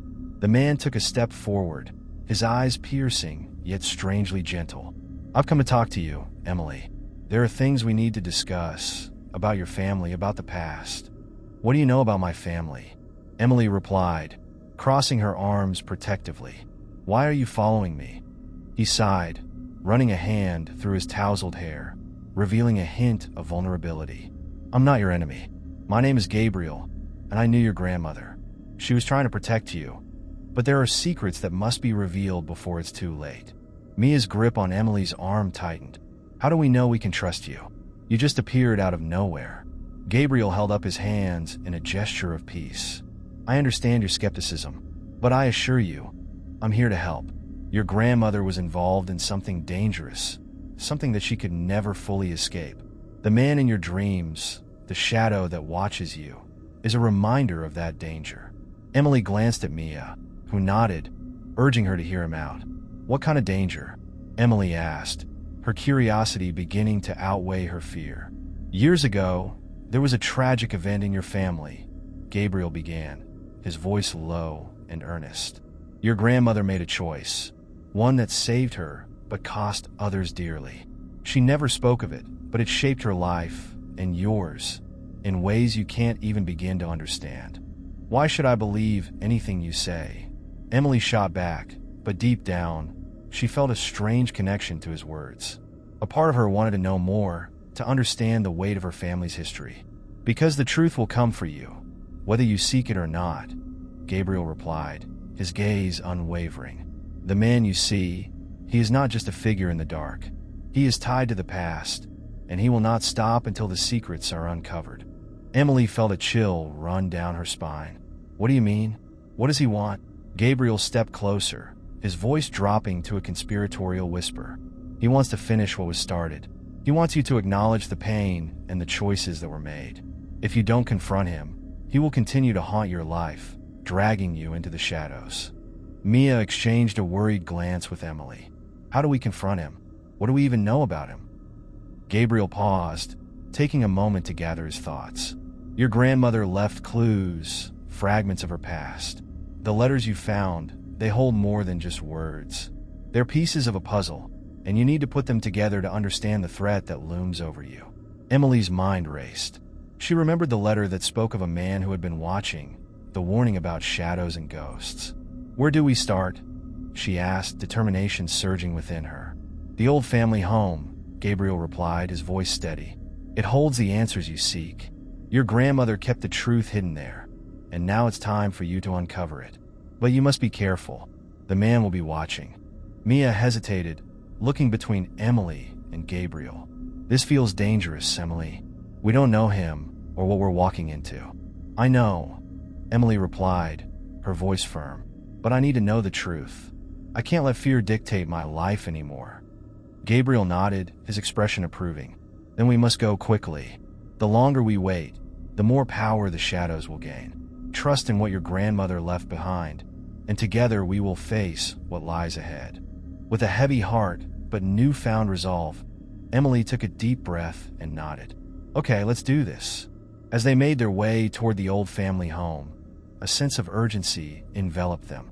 The streets were empty, and the dim glow of streetlights cast long shadows that seemed to dance along with their footsteps. Emily's thoughts swirled, filled with questions and the weight of her family's secrets.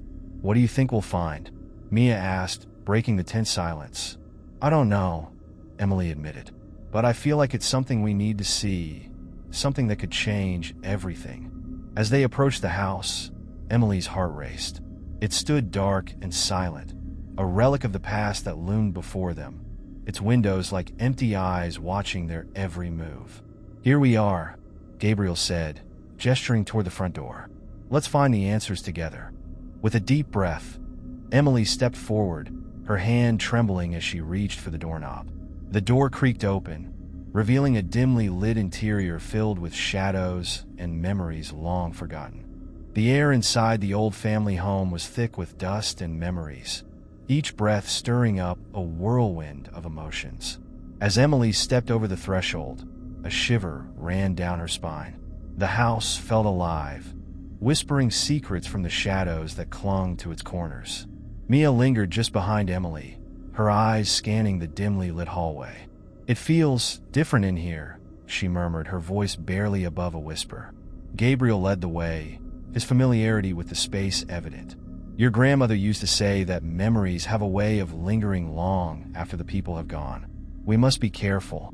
The past is alive here." Emily nodded, her heart racing as they ventured further into the house. The faded wallpaper peeled at the edges, revealing the bare wood beneath. Framed photographs adorned the walls, their subjects frozen in time, smiling faces that felt both comforting and eerie in the flickering light. "Where do we start?" Emily asked, glancing at Gabriel. "There's a study at the end of the hall," he replied. "That's where she kept her most important papers. If there's anything to find, it will be there." As they approached the study, Emily could feel an inexplicable weight pressing down on her, as if the walls themselves were holding their breath. She paused at the door, her hand hovering over the knob. "Are we ready for this?" Mia stepped closer, placing a reassuring hand on Emily's shoulder. "We've come this far. We can't turn back now."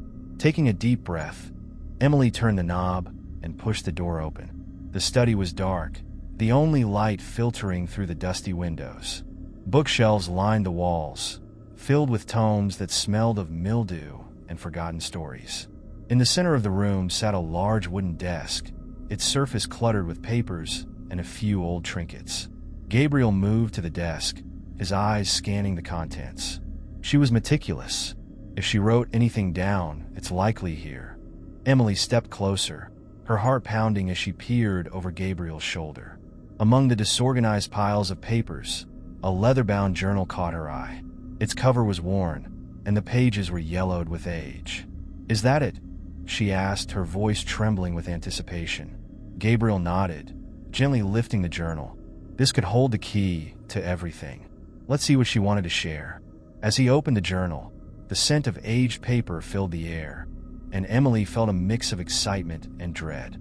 The pages were filled with her grandmother's neat handwriting, chronicling the mundane and the extraordinary, the everyday life intertwined with hints of hidden truths. Flipping through the pages, Gabriel's expression shifted from curiosity to concern. "This isn't just a journal, it's a confession." "What do you mean?" Emily asked, leaning in closer. He read aloud, his voice steady yet tinged with urgency. "I fear for my family. There are things I cannot explain, shadows that linger when no one else is watching. The man I've seen, he feels connected to my past in ways I cannot comprehend. I must protect Emily at all costs. The truth is buried deep within the walls of this house. Emily's breath caught in her throat. What truth? What did she mean? Gabriel turned the pages with trembling fingers. There's more. She mentions a box, something hidden that contains the answers you seek. A box? Mia echoed, her interest piqued. Do you think it could still be here? Gabriel nodded. If it is, it might be in the basement. She wrote about it being a place of refuge, but also a place of danger. We should search for it. Feeling a mix of fear and determination, Emily said, let's go to the basement then. I need to know what she was hiding. They left the study, the atmosphere growing heavier as they descended the staircase leading to the basement. The wooden steps creaked beneath their weight, and Emily felt a chill settle over her as they reached the bottom. The basement was dimly lit, the air thick with moisture and the faint scent of decay. Boxes were stacked haphazardly, their contents hidden beneath a layer of dust. Look for anything that seems out of place, Gabriel instructed, his voice steady. It might be tucked away in one of these boxes. Emily and Mia began to sift through the clutter, their hearts pounding with each sound that echoed in the stillness. Just as Emily was about to lose hope, she spotted a small, ornate box hidden beneath an old blanket. Is this it? She asked, her voice barely above a whisper. Gabriel approached, his eyes widening in recognition. Yes, that's it. Open it, Emily. With trembling hands, she lifted the lid, revealing an assortment of photographs, letters, and a small key. Among the contents was a faded photo of her grandmother, standing beside a man Emily didn't recognize, the shadows around them seeming to pulse with an eerie energy. What is all of this? Mia asked, peering over Emily's shoulder. Clues to her past, Gabriel said, examining the photo closely, and perhaps a way to confront the man you've been seeing. As Emily delved deeper into the box, a sudden draft swept through the basement, chilling them to the bone. The shadows seemed to shift, whispering secrets just beyond their reach. Emily felt a deep sense of unease settle in her stomach. What if we're not alone down here? Gabriel looked toward the darkness that stretched beyond the reach of their light. We need to be cautious. The past has a way of catching up with us. With her heart racing and the weight of her family's history pressing down on her, Emily knew they were on the brink of uncovering something that could change everything. But she also sensed that they were not just unraveling the threads of the past. They were awakening something that had been lying in wait. The unsettling draft swirled around them, carrying with it a palpable tension that wrapped around Emily like a suffocating shroud. She gripped the ornate box tightly, as if it held not only the key to her family's secrets, but also the strength she needed to face whatever was lurking in the shadows. What do you think this key opens? Mia asked, her voice barely above a whisper as she peered into the box, her eyes wide with curiosity. Gabriel took the key from Emily's hands, examining it closely. It looks old, possibly a skeleton key. There may be a locked door somewhere in this house, or even a hidden compartment. Emily's heart raced at the thought. If there's something more hidden, we need to find it. My grandmother's warnings were serious, and I want to know what she was protecting me from. Let's check the rest of the basement, Gabriel suggested, his voice steady. If there's a hidden door, it's likely down here, where the shadows seem to gather the most. They began searching the basement, every creak of the floorboards echoing in the stillness. Old furniture was piled against the walls, each piece telling a story of its own. As they rummaged through boxes, Emily found herself distracted by the growing sense of being watched. Mia, do you feel that? She asked, glancing toward the dark corners of the room. Like someone is observing us? Mia nodded, her brow furrowed with concern. I do. It's unsettling. We should be careful. Gabriel motioned for them to follow him toward the far end of the basement, where the light was dimmest.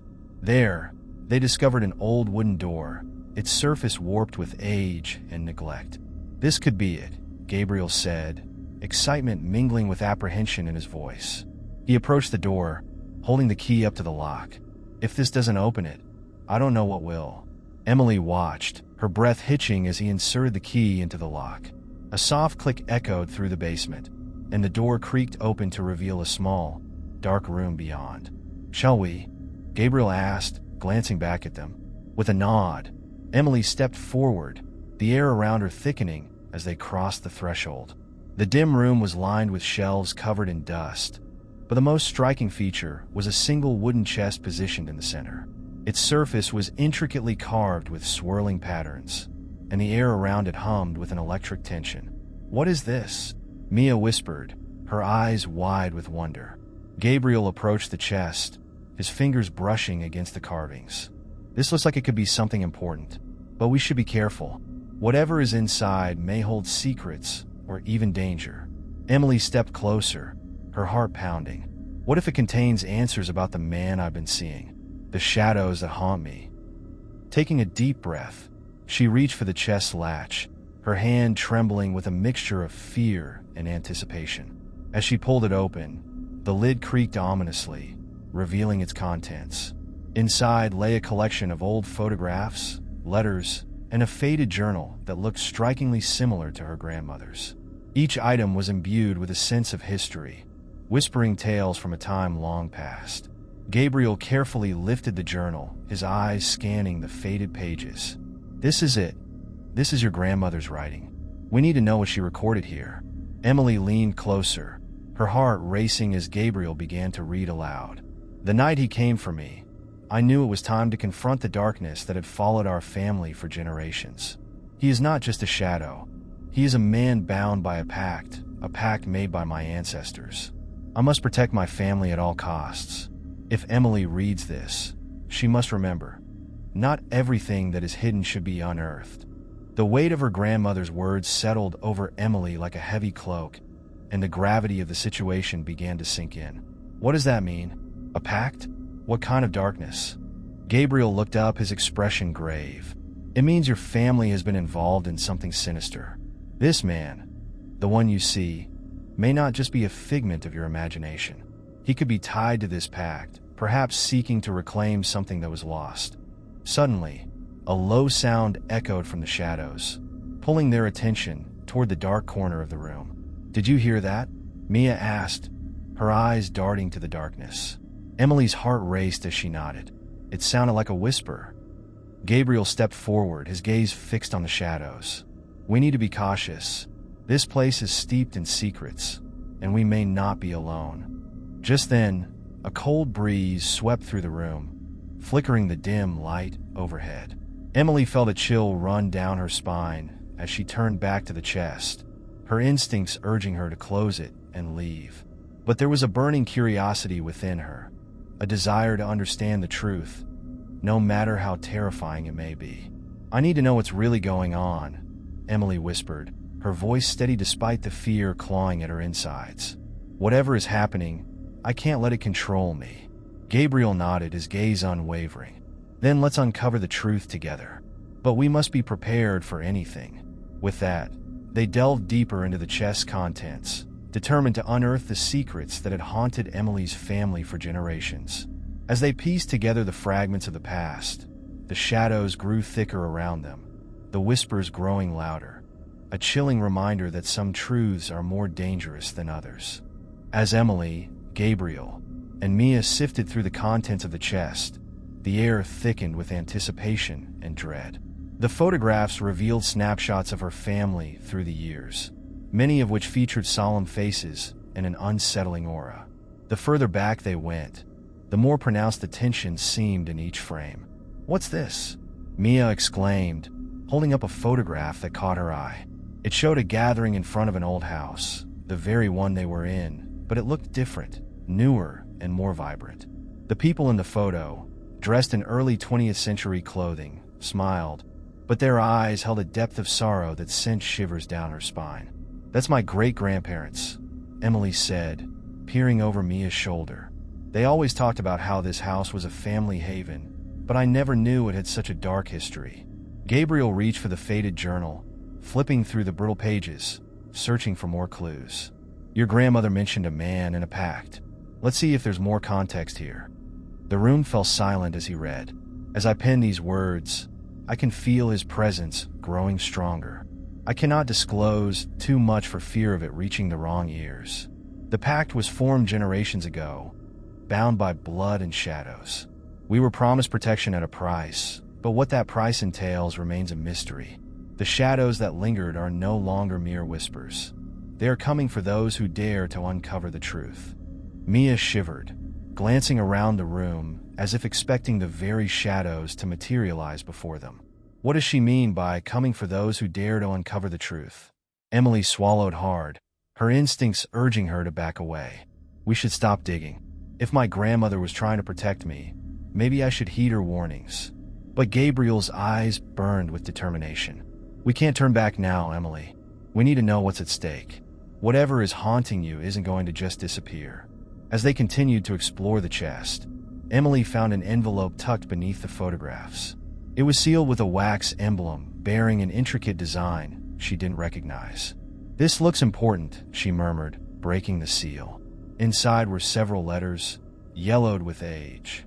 Emily unfolded the top one, her heart racing as she began to read. "To my dearest descendants, if you are reading this, know that I have failed to protect you from the darkness that lurks within our lineage. I beg you to heed my warnings. The man who haunts us is a reflection of our own fears, the shadows that thrive on our secrets. You must not let him bind you to the past. Whatever you do, do not follow him into the night." Emily's breath caught in her throat. "What does it mean by following him into the night?" "I don't know," Gabriel replied, his brow furrowed in concentration. "But it sounds like your family has been trapped in a cycle, and it's tied to this man. We have to find out who he is and how to break this cycle."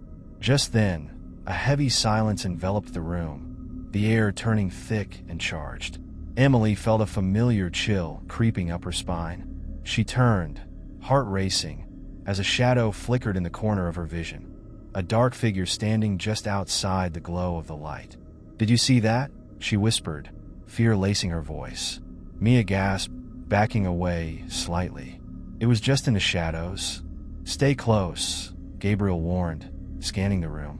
"We need to stick together." The atmosphere grew heavier as they all strained to see into the shadows, the figure shifting, elongating, and taking form. Emily's heart pounded in her chest, and the air around them became thick with a sense of foreboding. Suddenly, the figure stepped forward, emerging from the darkness. Emily's breath hitched as the figure revealed itself. A man, tall and gaunt, with sunken eyes that seemed to absorb the light around him.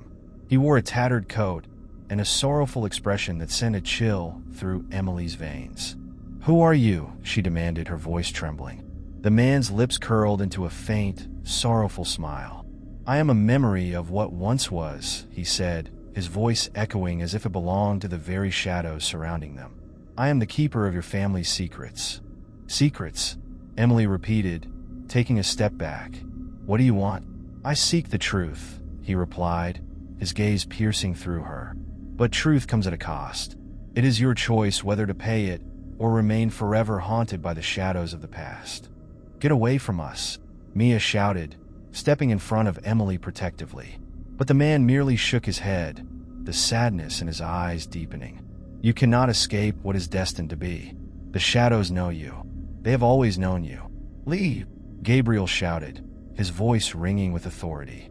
"You have no power here." The man stepped back, the shadows shifting around him. "This is merely the beginning. You cannot escape the pact your family has forged with the dark." And just like that, he vanished back into the shadows, leaving behind a silence that echoed with the weight of his words. Emily stood frozen, her heart racing. "What just happened?" "I don't know," Gabriel replied, shaking slightly. "But we need to figure this out. He's connected to the darkness in your family." Mia squeezed Emily's arm, grounding her as reality began to settle in. "What do we do now?" Emily looked down at the letters, determination flaring within her. "We need to read everything in this chest. If we're going to confront this darkness, we have to understand it." With newfound resolve, they returned to the chest, determined to uncover the truth, knowing that the shadows loomed closer with each passing moment. The atmosphere was thick with tension as Emily, Gabriel, and Mia resumed their search through the contents of the chest. Each letter they unfolded revealed fragments of a story that wove together a dark and twisted history of their family. A history intertwined with shadows and a mysterious pact that had bound them to a malevolent force. Emily picked up another letter, its edges frayed and yellowed with age. "This one looks like it might be from my great-grandmother," she said, her voice steadying as she read aloud. "To whoever finds this, heed my words. The shadows that whisper in the dark are not just figments of your imagination. They are the manifestation of our family's sins. We made a pact long ago, believing it would protect us from the darkness, but it has only served to bind us to it.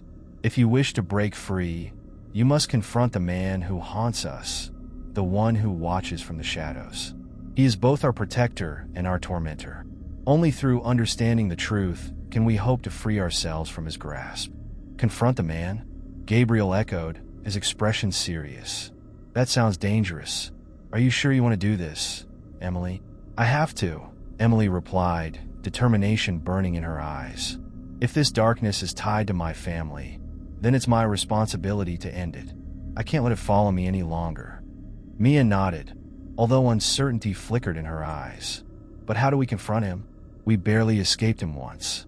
"Maybe we can find out more about the pact," Emily suggested, her fingers grazing the spines of the remaining letters. "If we understand what we're up against, we might find a way to confront him without falling into his trap." Gabriel leaned over the chest, pulling out a large, leather-bound book. Its cover was cracked and aged, and it seemed to hum with an unsettling energy. "What about this? It looks like it might be a family grimoire or something."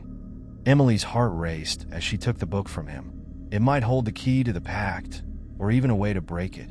As they opened the book, they were met with pages filled with archaic symbols, drawings of the same man who had confronted them, and notes written in a hurried script that described rituals and incantations. It was a collection of their ancestors' attempts to understand and combat the darkness. "What does it say?" Mia asked, peering over Emily's shoulder.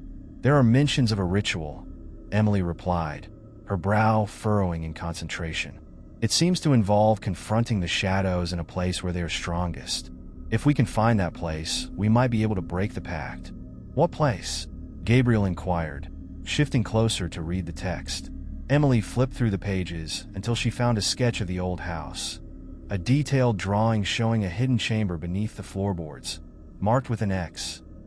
There's a hidden chamber beneath the house. We need to find it." "Beneath the house?" Mia echoed, her voice tinged with trepidation. "What if it's a trap? Then we'll face it together," Emily replied, glancing at her friends. "I can't do this alone. I need both of you." Gabriel nodded, his expression resolute. "Let's do it. Whatever we find down there, we'll face it together." With a sense of urgency, the trio gathered their courage and decided to search the house for the entrance to the hidden chamber. They scoured the old floors, tapping lightly to listen for hollow spots, and examining the walls for any signs of a secret door. As they moved through the rooms, Emily couldn't shake the feeling that they were being watched. Every creak of the floorboards seemed amplified. Each whisper of the wind outside felt like a warning. But they pressed on, fueled by the desire to uncover the truth. Finally, in a corner of the living room, Emily spotted a loose floorboard. Her heart raced as she knelt down and pried it open, revealing a small, dark space beneath. "This must be it," she exclaimed, her voice filled with a mix of excitement and fear. Gabriel knelt beside her, peering into the darkness. "It's too dark to see anything. We should get a flashlight." Mia quickly produced her phone, illuminating the space with its weak light. As the beam cut through the darkness, they saw a narrow staircase leading down, covered in dust and cobwebs. "Are we really going down there?" Mia asked, her voice shaky. "We have to," Emily replied, steeling herself. "This is our only chance." With Gabriel leading the way, they descended the creaky steps, the air growing colder as they moved deeper into the darkness. The flashlight beam flickered against the stone walls, illuminating ancient symbols etched into the surface, just like those in the grimoire.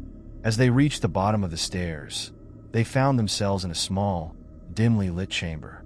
The walls were adorned with eerie paintings, and in the center stood a stone altar, covered in dust and age. "What is this place?" Mia whispered, glancing around in awe and fear. "This must be where they performed the rituals," Emily said, stepping closer to the altar. On it lay remnants of candles and symbols that matched those in the book. Suddenly, a chill swept through the chamber, and Emily felt a presence behind her. Turning quickly, she found herself face to face with the man from the shadows, his sunken eyes fixed on her, his expression a mix of sadness and longing. "Why have you come?" he asked, his voice echoing in the small space. "Do you seek the truth or merely to awaken the darkness?" Emily squared her shoulders, her heart pounding in her chest. "I seek to break the pact. I will not be bound by my family's past any longer." The man regarded her with a solemn expression. "To confront the darkness is to confront your own fears. Are you prepared for what lies ahead?" "Whatever it takes," she replied firmly, determination surging within her. With a nod, the man stepped aside, revealing the shadows that danced around the altar. "Then begin. Face what you have avoided. Only then can you hope to be free." With her friends beside her, Emily took a deep breath, preparing to confront the darkness that had haunted her family for generations. As Emily stood before the altar, the shadows around it flickered and writhed, seemingly alive. The atmosphere was heavy with anticipation and dread, each heartbeat echoing like a drum in her ears. Gabriel and Mia moved closer, their faces reflecting a mixture of fear and determination. "What do we do now?" Mia whispered, glancing nervously at the shadows that seemed to pulsate in response to her voice. Emily closed her eyes for a moment, recalling the words from the grimoire. "We need to perform the ritual. It should help us confront whatever darkness has held our family captive for so long." Gabriel nodded, stepping forward to stand beside her. "What do we need to do?" "According to the book, we need to recite an incantation and place our hands on the altar while focusing on our intentions, facing our fears and breaking the pact," Emily explained, her voice steady despite the anxiety bubbling within. Mia took a deep breath, her resolve strengthening. "I'm with you. Let's do this." They moved closer to the altar, the shadows swirling more aggressively, as if sensing their intent.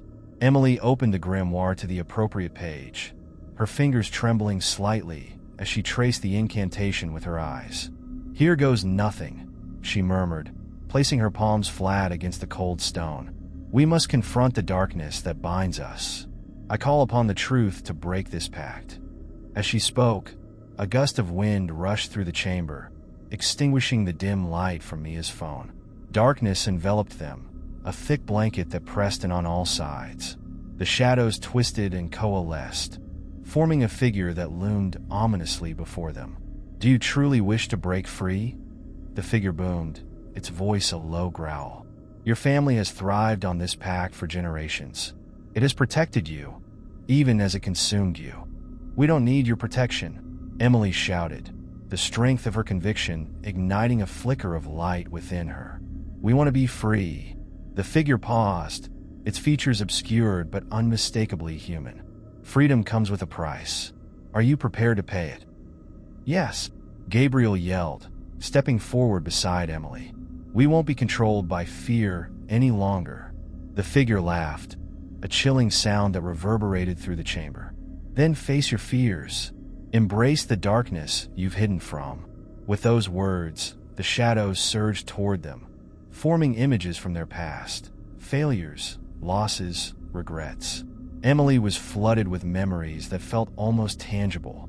She saw her mother's anxious face when she had to leave home, the feeling of betrayal when a friend turned on her, and the haunting sense of guilt that followed her for years. As the visions threatened to overwhelm her, Emily clutched the grimoire tighter. "I will not be defined by these fears," she shouted, forcing herself to remember the strength she had found in the last few months. Gabriel and Mia joined her, each battling their own phantoms. "We are stronger than this," Mia declared, tears streaming down her face as she faced the specter of her childhood insecurities.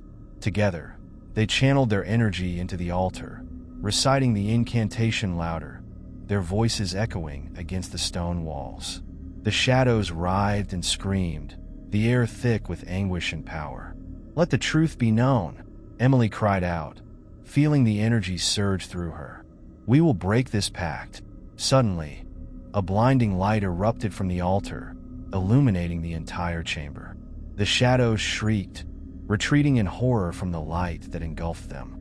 The oppressive darkness lifted, revealing the true form of the figure. A man, once noble, but now twisted by his own choices. "I am the one who made the pact," he said, his voice trembling with regret. "I thought I could protect my family. Instead, I condemned you all to this torment." Emily stepped forward, her heart racing as she faced the man. "You don't have to carry this burden alone anymore. We can break it together." He looked at her, a flicker of hope in his eyes. "But the price is not worth the suffering you've endured," Emily interrupted firmly. "It's time to end this." With her friends beside her, they focused on the light that now enveloped them. Pouring their collective will end up breaking the cycle. The room shook, the altar crackling with energy as the shadows fought against the brightness, desperate to cling to their hold. With one final surge, Emily shouted, "We are free." The light exploded outward, and in an instant, the shadows were dispelled, leaving only silence in their wake. The man stood before them, his features softening, and the darkness within him dissipated like mist in the sunlight. "You have broken the cycle," he said, his voice filled with a newfound clarity. "Thank you." The weight of the pact lifted, and Emily felt an overwhelming sense of relief wash over her. The air was lighter, the oppressive atmosphere replaced by a warm glow. She looked at Gabriel and Mia, who were both breathing heavily, their faces reflecting the same mixture of fear and triumph. "Did we really do it?" Mia asked, her eyes wide with disbelief. "I think we did," Emily replied, a smile breaking across her face. "We're free." The man took a step back, and as he faded into the light, he whispered, "Remember, true strength lies in unity." With those final words echoing in the chamber, Emily turned to her friends, realization dawning upon her.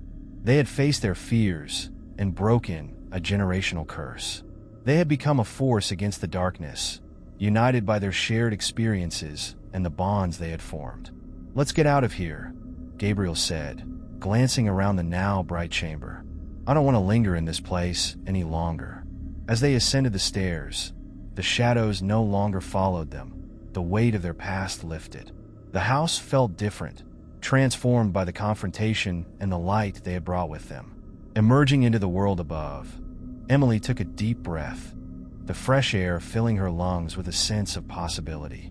They had faced the darkness and emerged victorious, but the journey was far from over. They were still a family, still friends, and they would continue to face whatever challenges lay ahead together. The morning sun poured through the windows of Emily's living room, illuminating the space in a golden glow. The light felt warm and inviting, a stark contrast to the cold shadows that had haunted the family for so long. Emily sat on the couch, her mind racing with thoughts about the events of the previous night. "Can you believe we actually did it?" Mia said, plopping down beside Emily. She was still buzzing with excitement, her eyes sparkling with newfound energy. "I thought I was going to faint when those shadows came at us." "It was terrifying," Gabriel admitted, leaning against the doorframe, arms crossed. "But I can't shake the feeling that this isn't over. There's still so much to process." Emily nodded, biting her lip. "You're right. We faced the darkness, but we also uncovered a lot of buried feelings. It feels like we've only just begun to understand what happened to our families and how it affected us." Mia's expression shifted from excitement to concern. "Do you think we should talk to someone?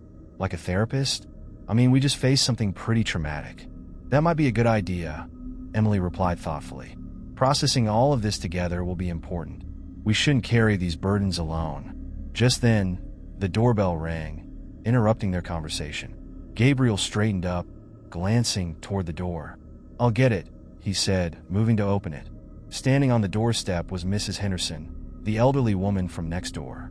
Her gray hair was neatly styled, and her bright blue eyes twinkled with curiosity. "Good morning, dears," she said cheerfully, her voice warm and welcoming. "I thought I heard some commotion last night. Is everything all right?" Emily exchanged glances with Mia and Gabriel. Yeah, everything's fine now, Emily said cautiously. We just had a little family issue we needed to resolve. Mrs. Henderson's brow furrowed slightly, her instinct for concern evident. Family issues can be tricky. I know what it's like to carry burdens. If you ever need someone to talk to, I'm right next door. Thanks, Mrs. Henderson. We appreciate it, Mia said, smiling at the kind woman. Anytime, dear. Just remember, sometimes shadows can hide the most beautiful things. Take care of yourselves. With that, she waved goodbye and walked back down the porch steps. Once she was gone, Emily turned to her friends. It's good to have support, but I think we need to talk to someone who understands our experiences, someone trained in these matters. Gabriel nodded. I agree. Let's look for a therapist who specializes in trauma or family issues. It could help us process everything that's happened. As they sat down again, Emily's phone buzzed, drawing her attention. She glanced at the screen and felt a knot tighten in her stomach. It was a message from her mother, the one who had been distant and silent for years. Hey, Emily. I've been thinking about everything that's happened lately. I'd like to talk. Can we meet? Mia leaned over to peek at the screen, her eyes widening. Wow, that's unexpected. Are you going to reply? Emily hesitated, the weight of her past with her mother pressing heavily on her heart. I don't know. Part of me wants to see her, to understand her side of things, but the other part is terrified of reopening old wounds. Maybe this is an opportunity to heal, Gabriel suggested gently. You've broken the cycle of fear. Perhaps you can do the same with your mother. Taking a deep breath, Emily stared at the message for a moment longer before replying. Sure, let's meet. How about tomorrow at noon? As she hit send, a rush of emotions flooded through her. Fear, hope, anxiety. The uncertainty of their meeting loomed ahead, but it felt like a necessary step toward healing, not just for her, but for her entire family. Good job, Mia encouraged. You're being brave, and that's what matters. The next day, Emily found herself sitting at a small cafe, tapping her fingers nervously on the table. The sunlight streamed through the window, warming her skin, but inside, she felt cold and anxious. Minutes passed, and just as she was about to text her mother to confirm their meeting, she saw her approach. Her mother, Anna, looked different, older, weary, but there was a softness in her eyes that Emily hadn't seen in years. Emily, Anna said, her voice trembling slightly as she sat down. Thank you for meeting me. Emily nodded, the words stuck in her throat. I didn't know if you would actually come. I almost didn't, Anna admitted, running a hand through her hair. But I've been thinking a lot about what happened. About us. I want to apologize. Emily swallowed hard, bracing herself for the conversation ahead. You left, Mom. You disappeared when I needed you most. Anna looked down, tears welling in her eyes. I know. I was lost in my own darkness, and I didn't know how to reach out for help. I thought distancing myself would keep you safe, but I see now how wrong I was. As they spoke, Emily felt a mix of emotions. Anger, sadness, but also a flicker of hope. Maybe this was the beginning of their healing. Can we start over? Anna asked, her voice thick with emotion. I want to be in your life again, but I understand if you need time. Emily took a deep breath, the warmth of sunlight filtering through her doubts. I think I can try, but it'll take time to rebuild that trust. I'm willing to do whatever it takes, Anna replied earnestly. I want to be a better mother. They spent the afternoon talking, sharing their fears and regrets, slowly unraveling the threads of their fractured relationship. As the sun dipped lower in the sky, Emily felt a weight lift from her shoulders, a sense of liberation. In facing the darkness with her friends, she had opened the door to healing within her family as well. They were all on a journey together, taking small steps toward understanding and forgiveness. Don't forget to subscribe in the channel and like the video for more contents. It was a warm summer evening when Jenna first felt it. She had returned to her small hometown after years of living in the bustling city, seeking a sense of belonging she hadn't felt in a long time. The familiar sights, the old library, the diner where she used to hang out with friends, and the park where she played as a child, brought back a flood of memories. But there was something different now, something that seemed to lurk just beneath the surface. As she strolled through the park, Jenna felt an inexplicable tugging sensation. as if an unseen force was beckoning her deeper into the woods that bordered the area. Curiosity piqued. She followed the feeling, weaving through the tall trees until she reached a secluded clearing. In the center stood an ancient oak tree, its gnarled branches reaching toward the sky like skeletal fingers. Jenna approached the tree, drawn to it as if it had a magnetic pull. The air around her felt thick with anticipation, and a strange whisper danced on the edge of her hearing. "Come closer," it seemed to say. Despite her better judgment, she leaned against the trunk, her fingers tracing the rough bark.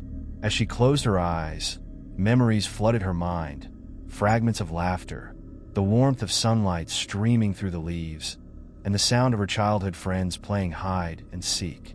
Yet, amid the nostalgia, there was an underlying sadness, an echo of something lost. When Jenna opened her eyes, she was startled to see a figure standing in the shadows of the trees. It was a boy, perhaps around her age, with tousled dark hair and piercing blue eyes. He seemed familiar, but Jenna couldn't place him. He stepped forward, and the moment he did, the air crackled with energy. "Who are you?" Jenna asked, her voice barely above a whisper. "I've been waiting for you," the boy replied, his gaze intense. "You don't remember me, do you?" "No," she admitted, confusion swirling in her mind. "Should I?" The boy took a deep breath, as if preparing to share a heavy secret. "I'm Alex. We were friends once a long time ago, before everything changed." Jenna's heart raced. She felt an inexplicable connection to him, a sense of familiarity that sent shivers down her spine. But she couldn't recall anyone named Alex. "What do you mean, before everything changed?" "Things happened, things you don't remember. But I've been here, watching, waiting for you to come back," he said, his voice low and urgent. Jenna's mind raced, piecing together fragments of memories she couldn't quite grasp. "Why? What's going on?" "There's something you need to understand about this place," he said, glancing around as if afraid someone might overhear. "You have to remember, it's not just a park. It holds secrets, Jenna. Our secrets. And they're waiting for you." The words hung in the air like a heavy fog, and Jenna felt the unseen force pulling her closer to Alex, drawing her into the mysteries of her past. But what secrets awaited her in this familiar, yet foreign world? She knew she had to uncover the truth, no matter how unsettling it might be. "Can you help me remember?" she asked, her voice steady despite the uncertainty that loomed. Alex nodded, a small smile breaking through the tension. "But you have to be ready. This journey will change everything." As Jenna prepared to follow Alex deeper into the woods, she felt the unseen force tighten its grip on her, guiding her toward the unknown. Would she uncover the truth of her past, or would she find herself lost in the shadows of forgotten memories? With a sense of determination, Jenna followed Alex deeper into the woods. Each step felt surreal, as if the ground beneath her was shifting in response to their presence. The air grew cooler, and the sounds of the park faded away, replaced by the rustling of leaves and the distant call of a bird. Jenna's heart raced, both with excitement and an undercurrent of fear. "Where are we going?"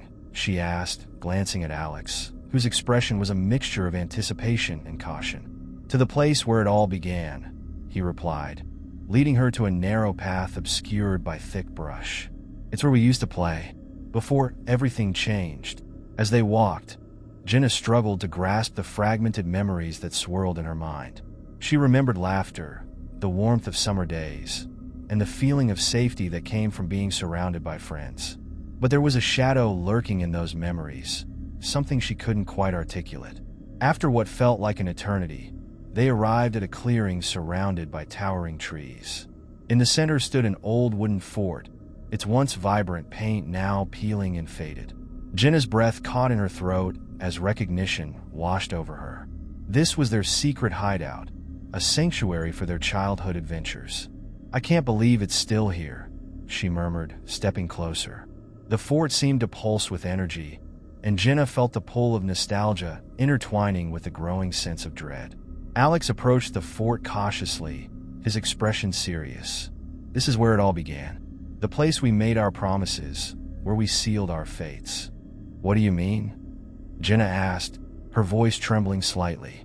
"What happened here? Do you remember the day we found the hidden door?" he asked, glancing back at her.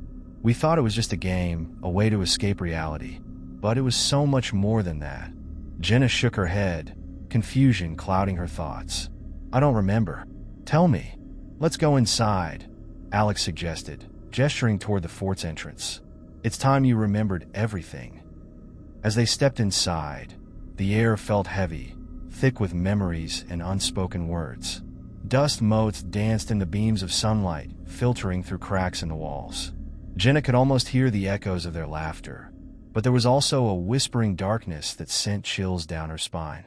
In the far corner, a small wooden door caught her attention. Is that the door? She asked, pointing. Yes, Alex replied, his voice low. It leads to the place we were never supposed to go.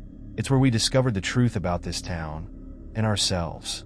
Jenna hesitated, her heart pounding in her chest. What do you mean? What truth? Everything, Alex said, urgency creeping into his tone. About the shadows, the secrets, and the reason we lost each other. Gathering her courage, Jenna approached the door. It was slightly ajar, as if inviting her in. With a deep breath, she pushed it open, revealing a narrow staircase that descended into darkness. Are you ready? Alex asked, his eyes searching hers for any hint of fear. No, Jenna admitted, but something deep inside her urged her forward. But I have to know. They began to descend the creaking stairs, the air growing colder with each step. The walls were damp, and Jenna could hear the distant sound of water dripping somewhere below.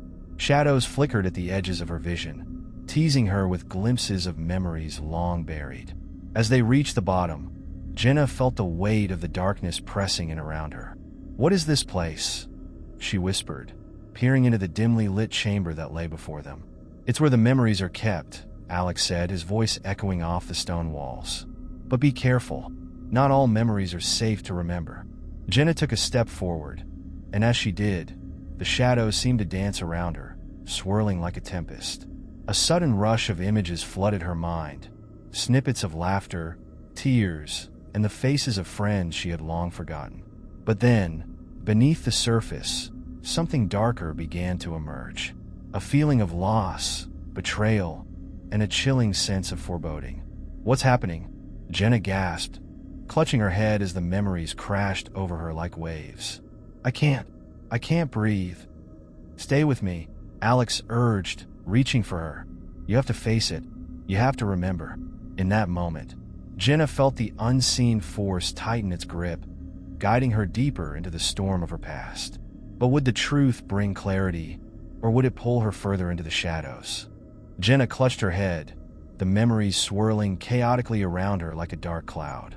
The weight of her past pressed down, making it hard to breathe. She could feel Alex's hand on her arm, grounding her as the echoes of laughter and sorrow intertwined in her mind. Focus on me, Alex said, his voice steady and calm. Remember why we came here. We need to uncover the truth. With effort, Jenna fought through the confusion.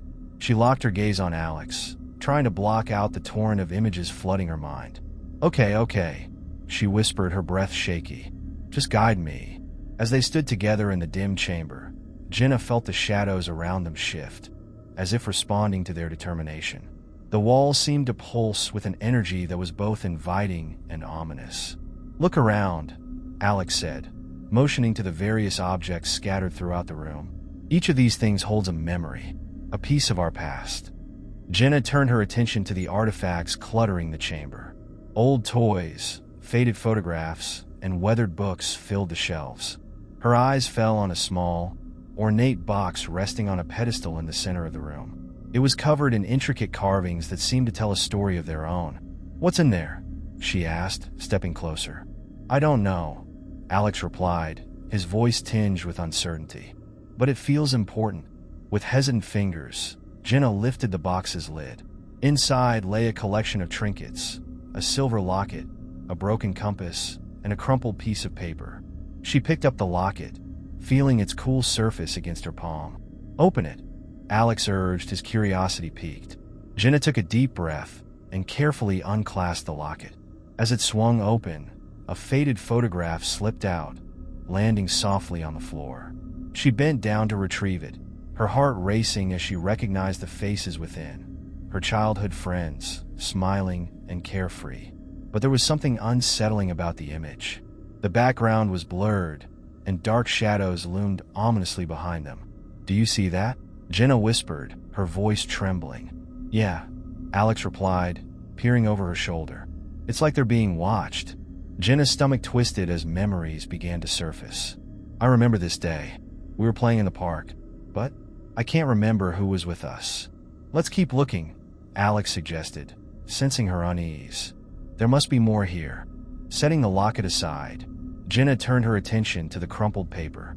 Unfolding it carefully, she saw it was a map, sketched hastily but detailed enough to recognize familiar landmarks. The park, the old fort, and a location deep in the woods that she didn't recognize. "What is this place?" she murmured, tracing the inked lines with her finger. "I think it's where we went after the park," Alex said, his eyes widening. The day everything changed.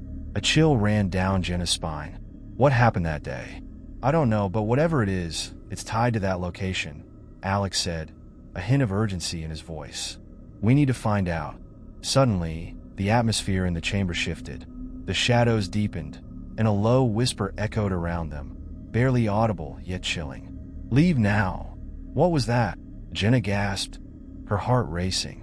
"Just shadows," Alex said, though his expression suggested he didn't fully believe it. "But we can't let fear stop us. We need to follow this." Jenna nodded, adrenaline coursing through her veins. She carefully placed the map in her pocket and turned toward the staircase they had descended. "Let's go back and find that spot in the woods." As they climbed the stairs, the whispers grew louder, almost pleading. "Don't go, stay." Jenna quickened her pace, her pulse pounding in her ears. The shadows seemed to reach out, clawing at her heels as they ascended. Finally bursting into the light of the clearing, Jenna gasped for fresh air. "We need to head to that location on the map," Alex urged, looking at her intently. "Before it's too late." Jenna's heart raced as they set off toward the direction indicated on the map. The sun was beginning to dip low in the sky, casting long shadows across the forest floor. The deeper they ventured into the woods, the thicker the trees grew, blocking out the fading light. "Are you sure about this?" Jenna asked, glancing nervously at Alex. "What if we find something we're not ready for?" "Every step we take is one step closer to understanding," he replied, determination in his voice. "We can't let the past control us." As they pushed further into the darkness, Jenna felt a growing sense of foreboding. The woods were alive with sounds, the rustling of leaves, the distant call of an owl. But there was something else. Something watching. "Did you hear that?" Jenna whispered, her breath hitching in her throat. Alex paused, straining to listen. "I think we should keep moving." Suddenly, Jenna felt a cold breeze wash over her, making the hair on the back of her neck stand up. "I don't like this, Alex. It feels wrong." He grabbed her hand, reassuringly. "We can do this. Just trust me." They continued forward, the trees closing in around them like sentinels guarding an ancient secret. As they neared the location marked on the map, the ground began to slope downward, leading to a hidden clearing shrouded in mist. "What is this place?" Jenna asked, her voice barely above a whisper. "I think it's where we were meant to find the truth," Alex replied, stepping cautiously into the clearing. The mist thickened, swirling around them, and Jenna felt an overwhelming sense of déjà vu wash over her. Images flickered in her mind. A group of children, laughter mingling with the sound of distant sobs, and then a flash of something darker, something she couldn't quite grasp.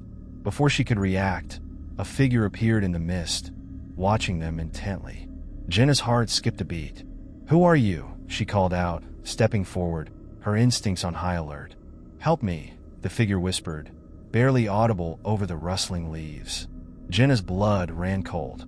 "What do you want?" she demanded, fear gripping her heart. But as quickly as the figure appeared, it faded into the mist, leaving only silence in its wake. "What was that?" Alex breathed, his eyes wide. I don't know," Jenna stammered, glancing around the clearing. "But we need to keep going. We're close to something. I can feel it." As they pressed deeper into the heart of the mist, Jenna felt the pull of her past growing stronger, beckoning her to uncover the secrets hidden within the shadows. As Jenna and Alex moved further into the misty clearing, a thick silence enveloped them, punctuated only by the distant rustle of leaves and the soft crunch of twigs underfoot. The air grew heavier, and Jenna felt a strange sensation wash over her, as if she were being watched from all directions. "Do you feel that?" she whispered, glancing around nervously. "Yeah," Alex replied, his brow furrowing. "It's like the air is charged with something, like we're not alone." Suddenly, a chill breeze swept through the clearing, sending shivers down Jenna's spine. She instinctively wrapped her arms around herself, her heart racing. "What do we do now?" "We need to find out what's at the center of this place," Alex urged, his eyes scanning the fog for any sign of movement. "Whatever is happening here is connected to the memories we're trying to uncover." They walked deeper into the clearing, and as they did, the mist began to swirl more violently, creating a sense of urgency. Then, Jenna noticed something on the ground, a large, weathered stone engraved with symbols she didn't recognize. "Look at this," she said, kneeling beside it. "What do you think it means?" Alex crouched down next to her, tracing the intricate carvings with his fingers. "It looks ancient. Maybe it's a marker or a burial stone." A rush of memories flooded Jenna's mind, fragments of laughter, whispers, and a sense of loss. She gasped as she felt a connection to the stone, as if it were calling to her. "Jenna, are you okay?" Alex asked, his concern evident. I think I remember this place," she said slowly, trying to piece together the fragments. "It's like I've been here before, but I can't remember why." As she traced the symbols, the ground beneath them trembled slightly, and Jenna's heart raced. What if this is connected to the figure we saw? What if it's a spirit or something else? "We should keep looking," Alex urged, standing up and scanning the area. "There might be something else nearby that will help us understand." Just then, a sudden noise echoed through the clearing, a soft, sorrowful cry. Jenna's heart dropped as she turned her head in the direction of the sound. "Did you hear that?" she whispered, eyes wide. "Yeah, I did," Alex replied, looking around cautiously. "It's coming from over there." He pointed toward a thick cluster of trees at the edge of the clearing, where the mist seemed to swirl more densely. With a determined nod, Jenna took a deep breath and began to walk toward the sound, her instincts urging her forward. As they approached, the cries grew clearer, echoing, haunting, as if calling out for help. Jenna's heart pounded in her chest as she reached out for Alex's hand, needing his presence as they drew closer to the source. Pushing through the underbrush, they entered a narrow path lined with ancient trees, their twisted branches reaching out like skeletal fingers. The cries became louder, almost desperate, reverberating through the air around them. "Stay close," Alex murmured, gripping her hand tightly. At the end of the path, they stumbled upon a small clearing illuminated by a strange, ethereal light. In the center stood an old, dilapidated wooden swing hanging from a massive oak tree. The swing creaked softly, swaying back and forth as if someone had just gotten off. "Who would play here?" Jenna asked, feeling a mixture of curiosity and dread. "It looks like it hasn't been touched in years," Alex replied, stepping closer to the swing. "But those cries, they seem to be coming from here." As they approached, Jenna felt a chill run through her body. Suddenly, the light around the swing flickered, and a figure began to materialize before them. A child, no older than 8, with wide, frightened eyes and a sad expression. "Help me," the child whispered, the voice carrying the weight of 1,000 sorrows. Jenna's heart ached at the sight. "What happened to you?" she asked, her voice trembling. The child pointed toward the trees, tears glistening in their eyes. "I'm lost. I can't find my way home." "Where is your home?" Alex asked, stepping forward, his protective instincts kicking in. "I don't remember. It's dark and cold," the child replied, their voice fading as if they were slipping further away. "Please help me." Jenna felt a surge of empathy and fear. "We'll help you, I promise," she said, kneeling down to meet the child's gaze. "But we need to know how to find you." As the child opened their mouth to respond, the surrounding mist thickened again, and with it came the echoes of laughter and the sorrowful cries of others. The scene became chaotic as shadows danced around them, flickering like flames. "Jenna, we need to get out of here," Alex shouted, pulling her back to her feet. But before they could retreat, the child's face twisted in agony, and they cried out, You have to remember. In an instant, the clearing erupted into chaos, shadows swirling violently around them as Jenna felt herself being pulled in every direction. The whispers grew louder, almost deafening, drowning out her thoughts. "Jenna, focus," Alex yelled, trying to keep her grounded. "We need to hold on to each other." With all her strength, Jenna grasped Alex's hand tightly, trying to fight against the chaos enveloping them. "I'm here. I won't let go." Just as Jenna thought they might be swallowed by the shadows, she felt a jolt, as if time had stopped. The world around them faded into silence, and the chaos ceased. "Do you remember now?" the child asked, their voice echoing in the void. Images flooded Jenna's mind, memories long buried, but now rising to the surface. A birthday party, laughter shared, and a fleeting moment of darkness that overshadowed it all. She saw herself as a child, standing in this very clearing with her friends, and the moment it all changed, the moment the shadows took over. "Yes, I remember," Jenna gasped, her heart racing. "We were playing, and then the shadows came," the child whispered, their expressions softening. "You must help us break free. You can find your way back." With renewed determination, Jenna felt the shadows receding, the light growing stronger around them. She squeezed Alex's hand tighter, looking into his eyes filled with unwavering support. "We will find a way," she promised, her voice steady. And with that, Jenna knew they had to confront the darkness and uncover the truth once and for all. The clearing began to shift around them, the light intensifying as Jenna and Alex stood together, their resolve solidified. The ethereal glow seemed to pulse in rhythm with their hearts, guiding them back to the swing where the child lingered, now watchful yet hopeful. "Follow me," Jenna whispered to Alex, her voice steady. They walked toward the swing, the tension in the air growing thick with anticipation. As they approached, the child's form flickered, the sadness in their eyes transforming into a flicker of determination. "You must remember everything," the child urged, their voice echoing in Jenna's mind. "Only then can we break the curse." "What do we need to remember?" Alex asked, looking around nervously, trying to understand the gravity of the situation. Jenna closed her eyes, allowing memories to flood back. Hazy images of laughter, the warmth of sunlight filtering through trees, and a sense of safety. But then came the shadows, dark and insidious, creeping in to snatch away the joy. "We need to remember how we were before, how we let fear take control." The child nodded, their form shimmering like a flickering candle. "The shadows thrive on fear and regret. You must face them." Jenna felt a chill run down her spine at the thought. "Face them, but how?" "By embracing the truth," the child replied, their voice softening. "All the memories, the joy and the pain, they are part of you. You must acknowledge them." Taking a deep breath, Jenna stepped forward. "All right, I will. I remember the laughter, my friends, but I also remember the moment I ran away when the shadows came. I was scared." The child's expression softened further. "And it's okay to be scared, but don't let that fear control you." As Jenna spoke, the light around them pulsed again, and the shadows seemed to writhe in response, angry and unsettled. The whispers grew louder, filled with malice, echoing her insecurities. "You can't face them. You're not strong enough."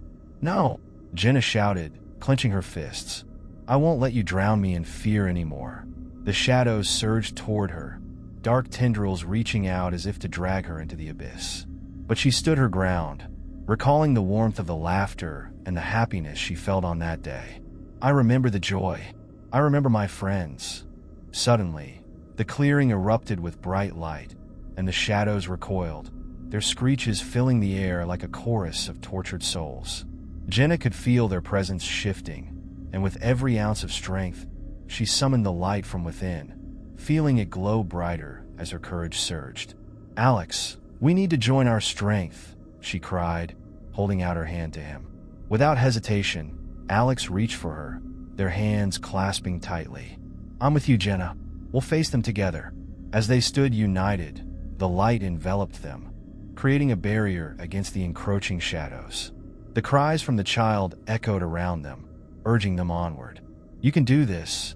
You are stronger than your fears. Together, Jenna and Alex concentrated on the memories, recalling every moment of joy and love they could muster.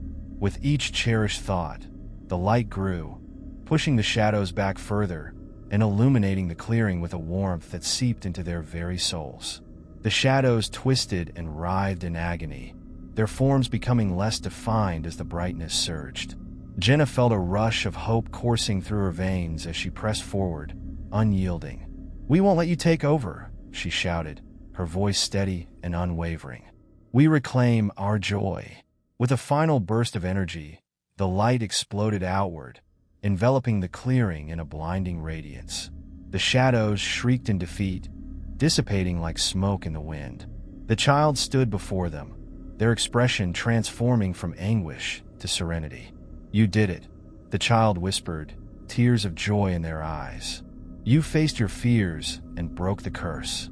As the shadows vanished, the clearing brightened, revealing the vibrant colors of the forest once more. Birds began to chirp, and the air was filled with the sweet fragrance of blooming flowers. The heavy atmosphere lifted, leaving a sense of peace in its wake. Jenna knelt down before the child, who smiled warmly. "Thank you," she said, feeling the weight of the world lift from her shoulders. "But what will happen to you?" The child's form shimmered again, beginning to fade. "I will be free now, thanks to you. Remember, you're never truly alone. Your courage can illuminate the darkest paths." With those words, the child vanished completely, leaving Jenna and Alex standing in the clearing, bathed in the golden light of the sun filtering through the trees. Jenna turned to Alex, her eyes wide with wonder and disbelief. "We did it. We faced the darkness." "Yeah," Alex replied, a proud smile on his face. "And we're stronger for it." As they began to walk back through the clearing, Jenna felt a sense of freedom she hadn't experienced in years. The shadows of her past no longer held power over her. She had reclaimed her joy. As they stepped out of the clearing and back into the sunlight, Jenna looked back one last time. "Thank you," she whispered to the now empty space where the child had stood. The sun shone brightly, illuminating their path as they made their way home, forever changed by the experience and the strength they had found within. Don't forget to subscribe in the channel and like the video for more contents. Emily had always been the type to enjoy the quiet comfort of her small apartment. Nestled in a cozy neighborhood lined with trees, it felt like a haven, a perfect escape from the hustle of the city. However, as the days turned into weeks, a peculiar sensation began to settle in the pit of her stomach. It started with odd noises at night, soft whispers and the sound of footsteps in the hall. At first, she brushed it off as her imagination, but soon it became too frequent to ignore. Her neighbor, Mr. Thompson, lived right next door. He was an elderly man, known for his quiet demeanor and affinity for gardening. They'd exchanged pleasantries on occasion, but Emily had never taken the time to truly know him. There was something about him that intrigued her, yet also unsettled her. His eyes seemed to carry the weight of untold stories, and she often caught him staring out his window, lost in thought. One chilly evening, Emily returned home after a long day at work. The sun had set, casting an eerie glow over the neighborhood. As she entered her apartment, she felt a chill sweep through the air, making her shiver. She quickly shrugged it off, blaming it on the autumn breeze that filtered through the cracked windows. After setting her bag down, she heard a soft knock on her door. Curiosity piqued. She opened it to find Mr. Thompson standing there, his expression grave. "Can I come in, Emily?" he asked, his voice trembling slightly. "Of course," she replied, stepping aside to let him in. He entered slowly, glancing around as if ensuring they were alone. "I need to talk to you about something important," he said, his eyes darting nervously. Emily closed the door behind him, sensing the tension in the air. "What is it, Mr. Thompson?" He took a deep breath, his hands shaking slightly as he clutched the edge of his jacket. "It's about my past and a secret I've kept hidden for far too long." The room grew silent, the weight of his words hanging heavily between them. Emily's heart raced, a mixture of fear and intrigue coursing through her veins. "What do you mean?" she asked softly. Mr. Thompson hesitated, his gaze dropping to the floor. Years ago, before I moved here, I was involved in something terrible. I never thought it would catch up to me, but it seems that it has. What happened? Emily urged, her curiosity overwhelming her apprehension. He glanced around once more before leaning closer. I was part of a group, a cult, if you will. We believed in things that no one else did. Dark rituals, sacrifices. I thought I could leave it all behind when I moved here, but I think they found me, and they might come for you too. Emily's stomach twisted at his words. What do you mean they might come for me? They know I've tried to escape, he whispered, his voice trembling. And they're relentless. If they think I've said anything or that I'm trying to warn others, they won't hesitate to come after anyone close to me. Panic surged within Emily as she tried to process what he was saying. Is this some sort of joke? This can't be real. It is real, he shouted, startling her. I didn't want to burden you with this, but I can't stay silent anymore. They're dangerous, and they won't stop until they find me. Just as she opened her mouth to respond, a loud thud echoed from the hallway, making both of them jump.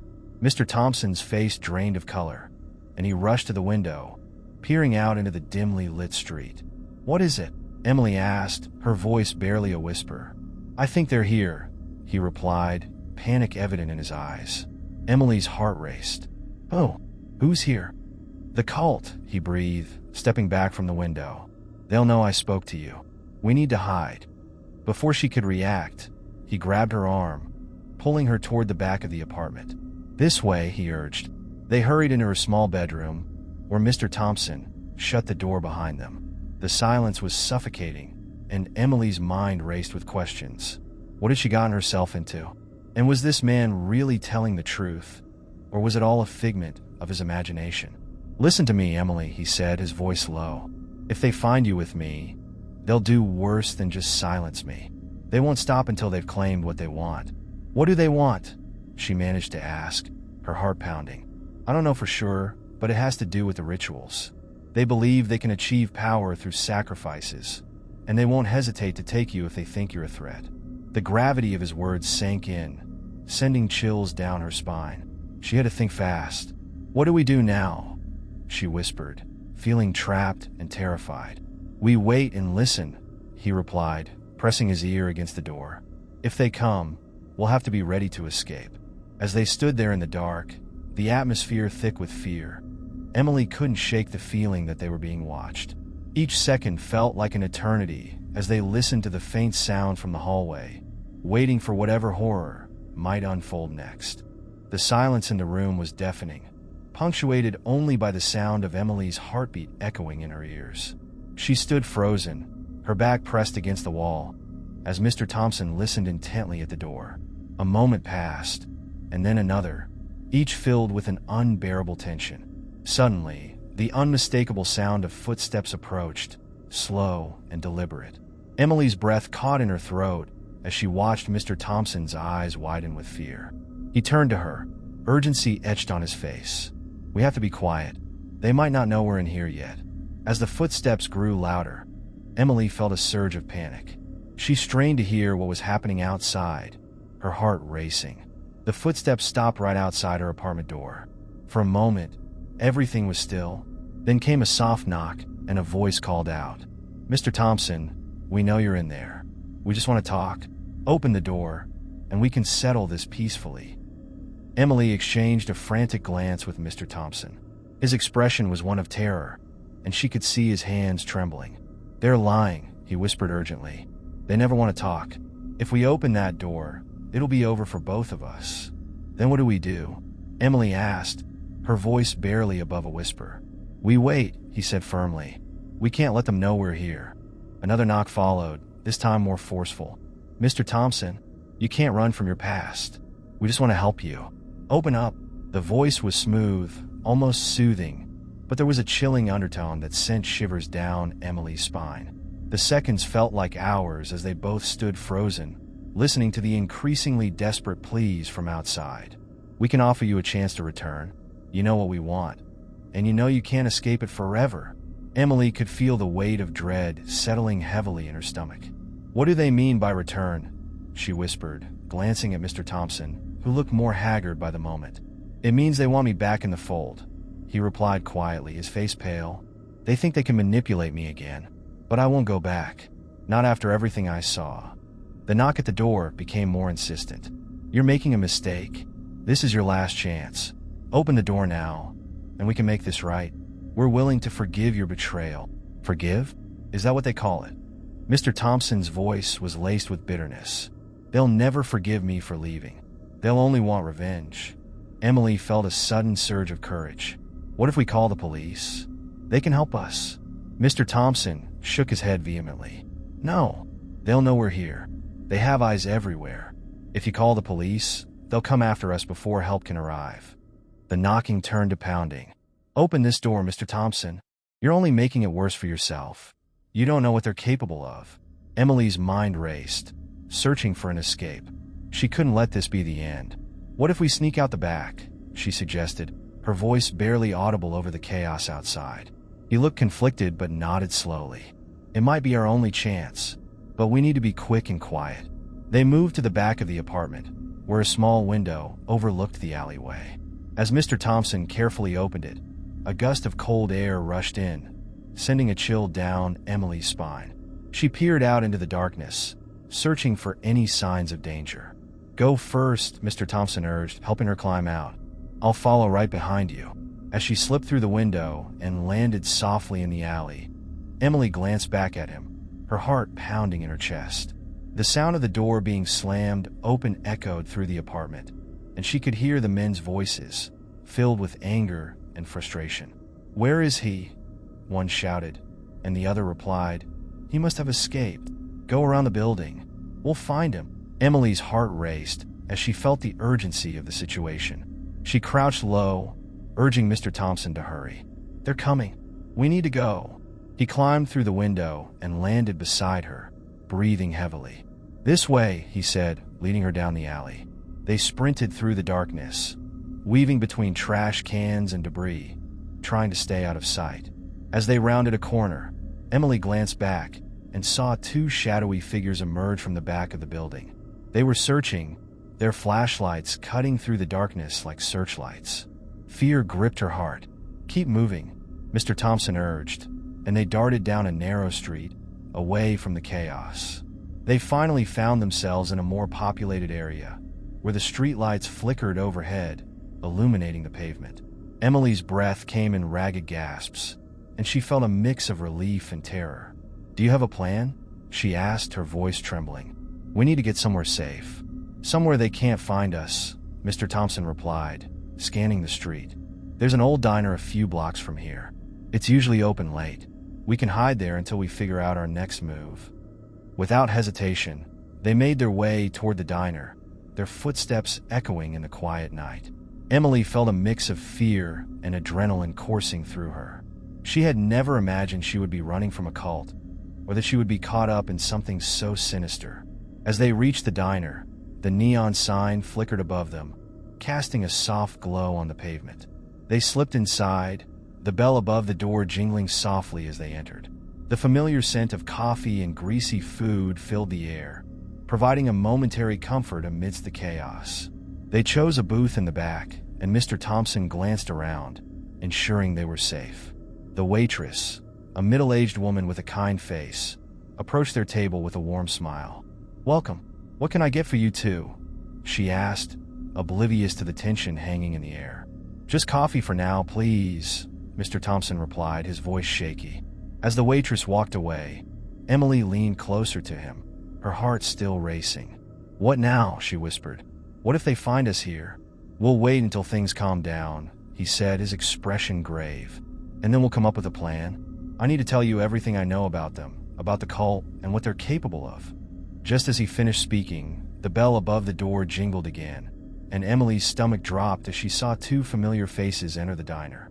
The figures from the alley, men she now recognized as part of the cult, stepped inside, scanning the room. Panic surged through her, and she glanced at Mr. Thompson, whose expression mirrored her fear. "They found us," she whispered, her heart pounding. "They must have followed us," he replied, his voice tight with anxiety. "We have to stay calm and act like we belong here." As the men moved closer, Emily felt the walls closing in around her. They couldn't get caught. Not now, not after everything they had been through. She had to think fast, but every thought seemed to slip away in the wake of terror. The waitress returned with their coffee, and Emily forced a smile as the men passed their booth. They were just a few feet away, but she could feel the danger radiating from them. Suddenly, one of the men stopped, his gaze locking on Mr. Thompson. "There you are," he said, a smirk spreading across his face. "We've been looking for you." The atmosphere in the diner shifted dramatically as the man's words hung in the air. Emily's stomach dropped, and her hands trembled around her coffee cup. Mr. Thompson's face paled, and he quickly shifted in his seat, putting his back to the approaching danger. "Why don't you join us?" the man continued, a mocking tone lacing his voice. "You could save us all some trouble, don't you think?" Emily felt a surge of panic as she exchanged a glance with Mr. Thompson. He shook his head subtly, his eyes imploring her to remain calm. The second man, taller and broader, leaned against the booth next to them, arms crossed, his expression menacing. "What are you doing here?" Mr. Thompson asked, trying to keep his voice steady. "Oh, just catching up with an old friend," the first man replied, his smile widening. "You know how it is. You leave the family, and we have to come looking for you. Leave us alone," Mr. Thompson snapped, a hint of defiance breaking through his fear. "I'm not going back." The taller man chuckled darkly. "You really think you can just walk away? You made a commitment, and now it's time to fulfill it." Emily could feel the tension in the air thickening, wrapping around them like a noose. She needed to think fast. "We're not interested in whatever you're selling," she said, forcing her voice to sound confident despite the dread pooling in her stomach. "Just leave us alone." The men's laughter echoed through the diner, drawing the attention of a few other customers. "Cute," the first man said, leaning closer to Emily. "But this is bigger than you. You don't know what you're getting into." Mr. Thompson stiffened beside her, his expression one of grim determination. "We're not afraid of you," he said, his voice rising. "You think you can intimidate us? You don't scare me anymore." "Oh, but we can," the second man said, stepping closer, his eyes narrowing. "You might want to reconsider your position. This can all end very badly for both of you." Emily felt a rush of adrenaline, a mix of fear and anger propelling her into action. "We're going to leave now," she said firmly, standing up and grabbing Mr. Thompson's arm. "And you can't stop us." As she turned to make a break for the door, the first man reached out, grabbing Mr. Thompson by the shoulder. "Where do you think you're going? You owe us." Mr. Thompson jerked away from the grip, his eyes flashing with defiance. "I don't owe you anything." The diner seemed to freeze as a hush fell over the other patrons. Emily felt exposed, the spotlight of attention burning against her skin. She held her breath, anticipating a violent confrontation. "Let him go," a voice suddenly boomed from the counter. The waitress, who had been observing the scene unfold, stepped forward, hands on her hips, her expression fierce. "You're causing a scene, and I won't have it in my diner." The men exchanged glances, surprise flickering in their eyes. "And who are you to tell us what to do?" The first man sneered, but the waitress stood her ground. "Just a person trying to keep the peace," she shot back. "Now get out before I call the cops." Emily felt a spark of hope igniting within her. Maybe they could escape, but it wouldn't be easy. "We should go," she whispered urgently to Mr. Thompson. He nodded, still glaring at the men. "Let's move," he said, and together they started to back away from the booth. "Running away won't solve your problems, Thompson," the second man called after them, his voice low and threatening. "You can't escape what's coming for you." Ignoring his words, Emily pulled Mr. Thompson toward the door, adrenaline coursing through her veins. The bell jingled as they burst into the night, the cool air hitting their faces like a splash of cold water. "Which way?" Emily asked, looking around frantically. "Left," Mr. Thompson urged, and they sprinted down the street, glancing over their shoulders. The sounds of the diner faded behind them, but they could feel the danger looming just out of sight. They darted into a narrow alley, panting as they pressed against the wall to catch their breath. "What now?" Emily gasped, her heart racing. Mr. Thompson took a moment to collect himself, his face still pale but determined. "We need to find somewhere safe to hide and figure out a plan. They won't stop until they get what they want." Emily nodded, her mind racing. "What do they want with you? Why are they after you?" He hesitated, glancing down the alley as if expecting to see their pursuers at any moment. I used to be part of their group. I was involved in some dangerous activities. When I realized how far they'd go to achieve their goals, I left. They've been looking for me ever since. Dangerous activities? She repeated, trying to wrap her head around the implications. Like what? It's complicated. They deal with some unsavory things. When I tried to back out, they made it clear that betrayal has consequences. A cold chill crept down Emily's spine. She had no idea what she was getting into by involving herself with Mr. Thompson. And what do they want now? They want me back, or they want revenge, he said, his voice heavy with regret. Either way, it's not good. As they stood in the dark alley, shadows flickering around them, Emily's resolve hardened. We won't let them take you back. We'll find a way to stop this. Mr. Thompson met her gaze, and for the first time since they escaped the diner, a flicker of hope sparkled in his eyes. I'm glad you're with me, Emily. I don't know what I'd do without you. Let's just focus on getting away from here first, she replied, taking a deep breath. We need to figure out our next move. Suddenly, a noise echoed down the alley, a low murmur followed by hurried footsteps. Emily's heart sank. They're coming. We have to move now. They bolted down the alley, racing toward an intersection that led to a busier street. The bright lights and the sound of voices felt like a beacon of safety, but the danger was still lurking behind them. As they reached the corner, Emily spotted a small convenience store ahead, its door propped open with a bell that jingled as people came and went. In there, she shouted, and they sprinted toward it. Inside, the store was filled with the smell of chips and sodas, and the fluorescent lights buzzed overhead. A middle-aged clerk eyed them curiously, but they didn't stop to explain. Instead, they dashed to the back of the store, peeking through the shelves to see if the cult members were following. Do you think they'll come in here? Emily whispered, her heart racing. Mr. Thompson nodded, his eyes scanning the entrance. They know we're here. We just have to stay low and find a way to escape. As they crouched behind a shelf, Emily felt a surge of determination. She wouldn't let them take Mr. Thompson. They needed to get out of this alive, no matter what it took. Look, she whispered, pointing to the back door that led to the alley. We can sneak out there. Let's do it, Mr. Thompson agreed, and they began to inch toward the exit, adrenaline pushing them forward. As they reached the door, a familiar voice called from the front of the store. They went this way.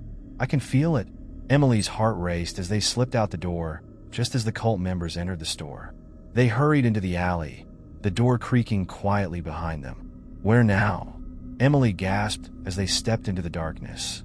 Mr. Thompson paused, his eyes wide. There's an old park a few blocks from here. We can hide there and come up with a plan. They sprinted through the shadows, each heartbeat echoing with urgency. Emily's mind raced with thoughts of how they would escape this nightmare. All she knew was that they couldn't let the cult take Mr. Thompson back. As they reached the edge of the park, they ducked behind a cluster of bushes, panting heavily. The moonlight filtered through the trees, casting eerie shadows around them. What now? Emily asked, her voice trembling. Now, Mr. Thompson said, determination etched on his face. We figure out how to stop them for good. The stillness of the park enveloped them, the distant sounds of the city fading into an eerie silence. The air felt thick with tension as Emily and Mr. Thompson crouched behind the bushes, their breaths heavy and frantic. What do we do now? Emily whispered, scanning the shadows for any sign of movement. The moonlight barely illuminated the path ahead, casting long, dark shapes across the ground. We need to figure out their next move, Mr. Thompson replied, his brow furrowed in concentration. They're going to be looking for us, and we can't let them find us here. We need to get to a place where we can talk without being overheard. Emily nodded, feeling a surge of adrenaline. There's a community center not far from here. It's usually empty at night, and I used to volunteer there. We could hide out there until we come up with a solid plan. Good idea, Mr. Thompson said, determination flashing in his eyes. Let's go. They took a cautious route, sticking to the shadows and moving quickly but quietly through the park. As they navigated the twisting paths, the sounds of the city began to fade, replaced by the rustle of leaves and the distant chirping of crickets. Emily felt a knot of anxiety in her stomach, but she forced herself to stay focused. They couldn't afford to panic. They needed to think clearly. Once they reached the community center, Emily led the way to the side entrance, which she knew was usually left unlocked. She gently pushed the door open, and it creaked ominously as they slipped inside, shutting it quietly behind them. The interior was dim, illuminated only by the faint glow of emergency exit signs. The scent of stale air and cleaning supplies hung in the atmosphere. Emily took a moment to collect herself, listening intently for any signs of danger. "Okay, let's find somewhere we can talk," she said, leading Mr. Thompson down a long hallway lined with closed doors. They passed a few empty classrooms before stepping into a small storage room filled with dusty supplies. "Here," she said, pushing the door closed and locking it. "This should be safe for now." Mr. Thompson glanced around the cramped room, his expression serious. "We need to come up with a plan, and fast. They won't stop until they find me." Emily nodded, heart racing as she scanned the room for any useful items. "What do they want from you? Why are they so intent on bringing you back?" "They want me to rejoin their ranks," he explained, his voice low. "They're involved in some really dangerous stuff, smuggling, blackmail, even worse. I thought I could leave it behind, but they don't let go easily. They'll do anything to keep their secrets safe, and I know too much." A chill crept up Emily's spine. "And if they catch us? Then they'll do whatever it takes to silence us. We need to outsmart them." She considered their options, trying to quell the rising fear. "What if we gather evidence? If we can prove what they're involved in, we can take it to the authorities." Mr. Thompson nodded, considering her idea. "That might work, but we need to be careful. They're well connected, and if they find out what we're doing, it could end badly for both of us." "Then we have to be discreet," Emily said, feeling a spark of determination. "Let's find out what we can about their operations. We can start by looking for any documents or materials in this community center." "Right," he agreed, his expression brightening. "This place could be a gold mine. Let's split up and search for anything that could give us a lead." They quickly formulated a plan, deciding to check the main office area and a few storage closets. Emily's heart raced with anticipation as she opened the door and stepped back into the dimly lit hallway. "Be careful," Mr. Thompson whispered, his eyes serious. "If you see or hear anything, just get back here." "Got it," she replied, a mix of excitement and fear swirling within her. As she made her way toward the main office, Emily couldn't shake the feeling that they were being watched. The air felt charged, almost electric, as she pushed the door open and stepped inside. The office was cluttered with papers, old furniture, and a dusty desk in the corner. She quickly began rifling through drawers, searching for anything that might point to the cult's activities. Come on," she muttered under her breath, tossing aside outdated forms and useless documents. Suddenly, she heard a noise outside the office door, a low murmur of voices that sent a jolt of fear through her. She ducked behind the desk, heart pounding as she listened intently. "Did you see where they went?" a familiar voice said, one of the cult members she recognized from the diner. "Not yet," another voice replied, "but we know they're close. They can't hide forever." Emily's breath hitched in her throat. They were searching for them already. She had to act quickly. Taking a deep breath, she carefully peered around the desk, scanning the room for anything useful. Her eyes landed on a filing cabinet in the corner. She hurriedly moved to it, pulling open drawers one by one, desperately hoping to find something that could help them. "Got it," she whispered to herself, pulling out a file labeled Operations. The paper was thick, filled with documents detailing suspicious activities, transactions, names, locations. This could be exactly what they needed. As she tucked the file under her arm, a loud crash echoed from the hallway, making her jump. She could hear footsteps approaching quickly. "Get down," she heard Mr. Thompson shout from somewhere outside the office. Without thinking, she crouched low behind the desk, clutching the file tightly. Her heart raced as she listened to the commotion outside. "Where are they?" one of the cult members shouted, their voices growing louder. Emily held her breath, adrenaline surging through her veins. She needed to get out of there, but she couldn't risk being seen. "Check the office," another voice commanded, and the door burst open. Emily pressed herself against the floor, praying they wouldn't see her. The cult members flooded into the room, scanning it for any sign of life. "Split up," one of them ordered. "They can't be far." As one of the men approached her hiding spot, Emily's heart raced. She had to think fast. If they found her, everything would be over. In a desperate attempt, she looked around the room for anything to use as a distraction. Her eyes landed on a trash can in the corner, filled with crumpled paper. With a quick, calculated move, she reached out and kicked the can, sending it tumbling across the floor. "Did you hear that?" one of the cult members asked, turning sharply toward the sound. "Yeah, it came from over there," another replied, and they all moved toward the corner of the office. Seizing the opportunity, Emily slipped out from behind the desk and made a break for the door. She dashed out into the hallway, scanning for Mr. Thompson. "Emily!" he shouted, relief flooding his voice as he caught sight of her. "This way." They sprinted down the corridor, the sounds of the cult members following closely behind. Emily's heart raced as they dodged around corners and through doorways, adrenaline fueling their escape. They burst into a large gymnasium, its dark expanse stretching before them. "Where do we go?" Emily panted, glancing around desperately. "Over there." Mr. Thompson pointed to a set of double doors at the far end of the room. "We can get out through there." As they ran toward the doors, Emily could hear the cult members shouting behind them, their footsteps echoing ominously.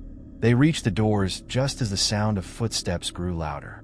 "Hurry," Mr. Thompson urged, pushing the door open and rushing into the dark corridor beyond. They barreled through the hallways, their breaths coming in frantic gasps. With each step, the sounds of their pursuers faded slightly, but the threat was far from over. Finally, they stumbled out into the night air, the cool breeze washing over them. They quickly turned left, running toward a nearby street. "Which way now?" Emily asked, her heart pounding in her chest. "We need to find somewhere to lay low," Mr. Thompson replied, glancing back to make sure they weren't being followed. "There's a park not far from here. We can hide out until things calm down." They sprinted down the street, shadows enveloping them as they moved away from the community center. Emily's mind raced, still processing everything that had happened. "Do you think they'll follow us?" she asked, glancing around nervously. "They might," Mr. Thompson said, determination flickering in his eyes. "But we have to stay one step ahead." As they reached the park, Emily felt a sense of urgency coursing through her veins. They needed to figure out their next move, and quickly. "Let's find a secluded spot," she suggested, scanning the area for somewhere safe. They ducked behind a row of bushes, panting heavily as they finally slowed down. "Okay, we're safe for now," Mr. Thompson said, catching his breath. "But we can't stay here for long. We need to come up with a plan." Emily nodded, still clutching the file tightly to her chest. "I found this in the office," she said, her voice shaky with adrenaline.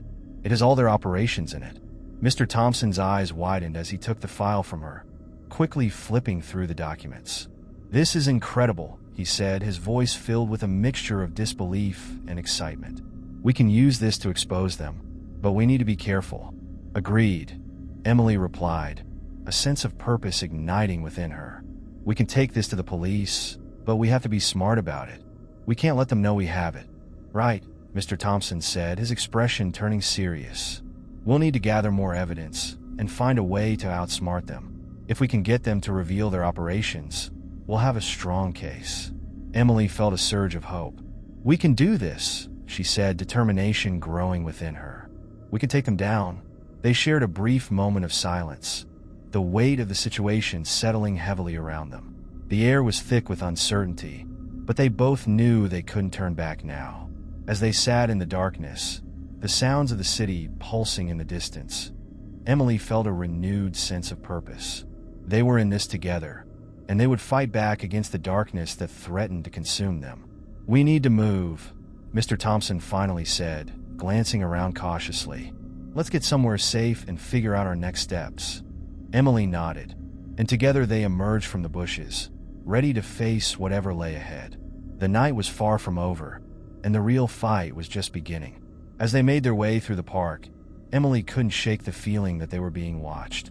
The shadows loomed larger than before, and she could almost hear the whispers of the cult members searching for them, their dark intentions lurking just out of sight. "We'll find a way to outsmart them," she whispered, bolstered by her newfound resolve. With each step, they delved deeper into the unknown, determined to uncover the truth and take down the sinister forces that threatened their lives. The night was fraught with danger, but they would not back down. Together, they would confront the shadows and reclaim their lives. As Emily and Mr. Thompson moved deeper into the park, the trees around them loomed like silent sentinels, casting elongated shadows that danced in the dim light of the moon. The cool breeze rustled the leaves, a sound that felt almost conspiratorial as they made their way along the winding paths. Every crack of a twig underfoot sent jolts of adrenaline through Emily, amplifying her sense of urgency. "We should find a safe place to lay low," Mr. Thompson suggested, glancing over his shoulder as if expecting their pursuers to emerge from the darkness at any moment. "There's an old maintenance shed not far from here. It might be empty. Lead the way," Emily replied, her heart pounding in rhythm with their hurried steps. The idea of hiding in a shed filled her with a strange mix of dread and determination. They needed a plan, and quickly. After a few more minutes of weaving through the shadows, they finally reached the maintenance shed. The door hung slightly ajar, creaking ominously as Mr. Thompson pushed it open. Inside, the air was stale and musty, filled with the scent of rust and aged wood. Emily stepped cautiously into the dim space, scanning the interior for any signs of danger. "Looks clear," Mr. Thompson murmured, stepping in behind her and closing the door. "Let's just hope it stays that way." The shed was cluttered with old gardening tools, paint cans, and piles of forgotten equipment. A narrow window high up let in just enough light for them to see. Emily leaned against a workbench, her thoughts racing.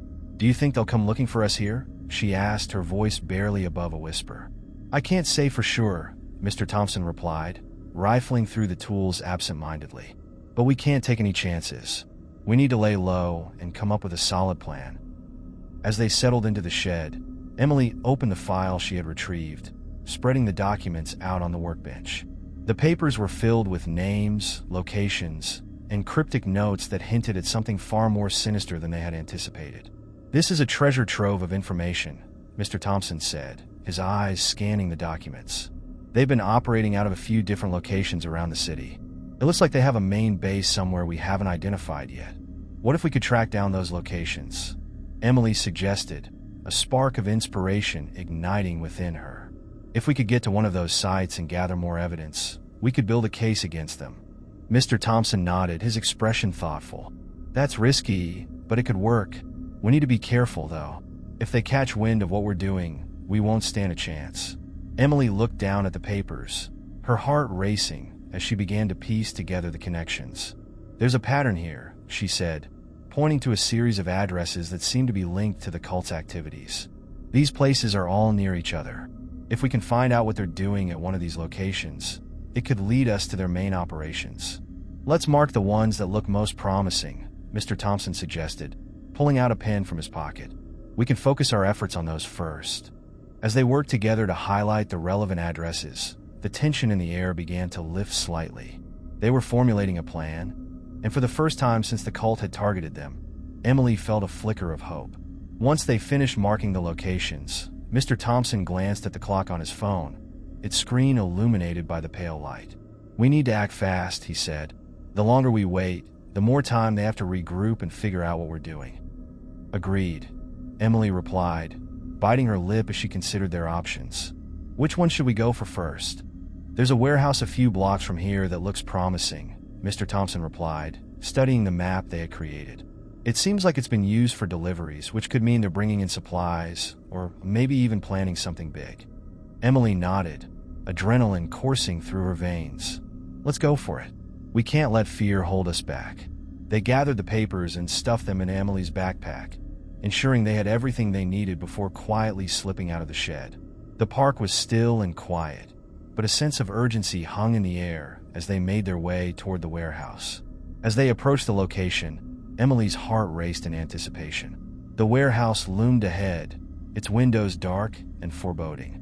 A single flickering light illuminated the entrance, casting eerie shadows across the ground. "Let's stick to the shadows," Mr. Thompson whispered, gesturing for Emily to follow his lead. They moved stealthily around the side of the building, staying low and out of sight.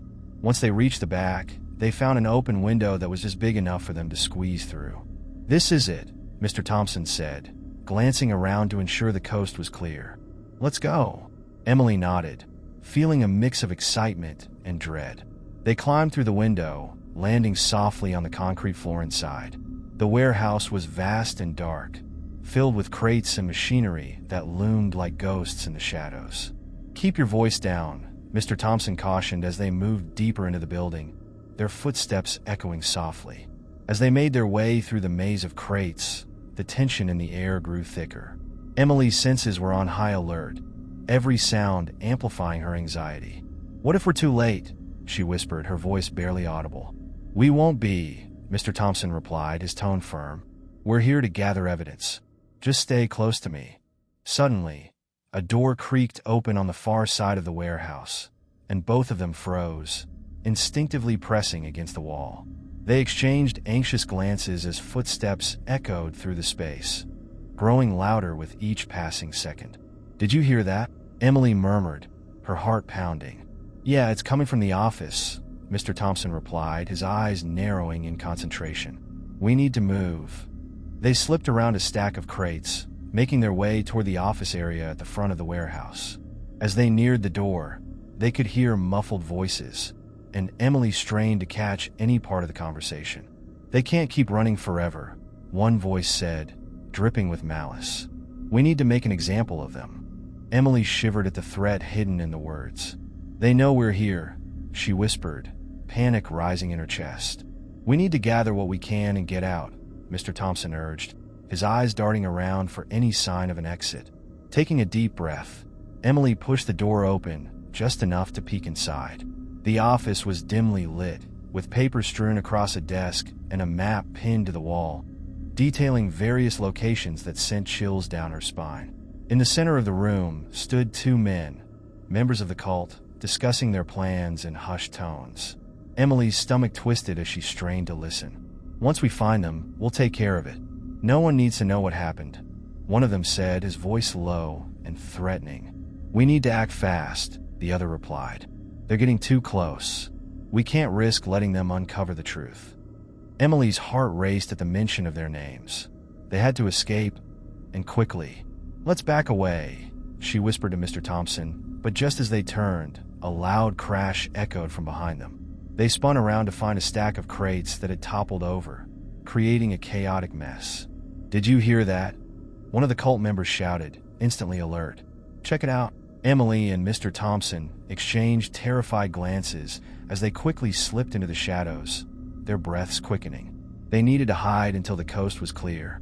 As they crouched behind another stack of crates, Emily's mind raced. "We have to do something," she urged, trying to keep her voice steady. "They're going to find us. We need to stay hidden until we can figure out how to escape," Mr. Thompson replied, his eyes scanning the room. The sound of footsteps grew closer, and Emily pressed her back against the cold concrete wall, straining to hear the cult members as they approached. "Someone's in here," one of them said, his voice dripping with suspicion. "We need to search the whole place."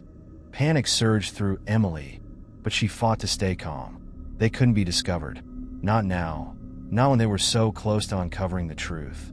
As the cult members began to move deeper into the warehouse, Emily noticed a small door leading to a storage area in the back of the office. "If we can get to that door, we might find a way out," she whispered to Mr. Thompson. "Good idea," he replied, his eyes focused on the door.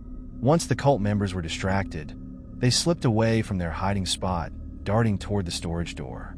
Just as they reached for the handle, the office door swung open, and one of the cult members stepped out, his eyes narrowing as he spotted them. "There they are," he shouted, and Emily's heart dropped. "Run!" Mr. Thompson yelled, and they bolted through the storage door, slamming it shut behind them. They found themselves in a narrow corridor lined with shelves filled with supplies. Emily could hear the cult member pounding on the door, yelling for backup. "We need to find a way out now," she said, her voice laced with urgency. "Keep moving," Mr. Thompson urged, leading the way as they navigated through the narrow path. They rushed through the corridor, adrenaline fueling their escape. But as they reached the end, they found themselves in another room, a large space filled with crates and equipment. "No exit," Emily panted, scanning the room for any sign of hope. What do we do? Just then, they heard the door behind them crash open, and they turned to see several cult members flooding into the room, their eyes filled with fury. "Corner them," one shouted, advancing toward them with menacing intent. Without thinking, Emily grabbed a nearby crate and hurled it at the nearest cult member, causing him to stumble back in surprise. "This way," she yelled, grabbing Mr. Thompson's arm and darting toward the opposite end of the room. They weaved through the crates, narrowly avoiding the grasp of their pursuers as they searched for a way out.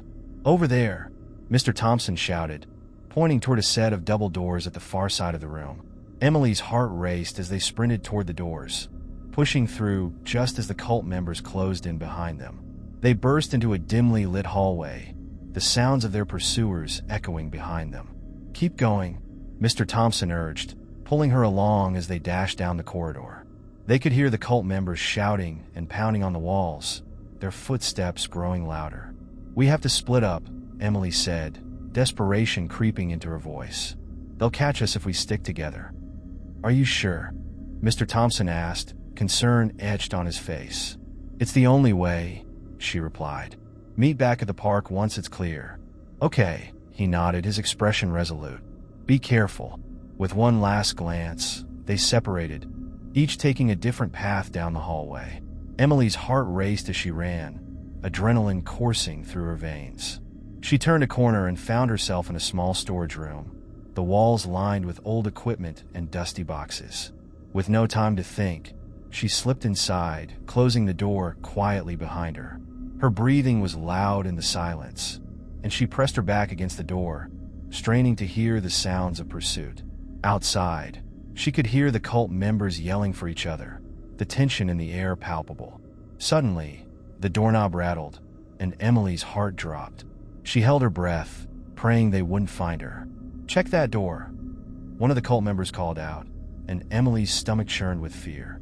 The doorknob turned slowly, and Emily braced herself, ready to fight if necessary. But before the door could fully open, a loud crash echoed through the building, causing the cult members to freeze. "What was that?"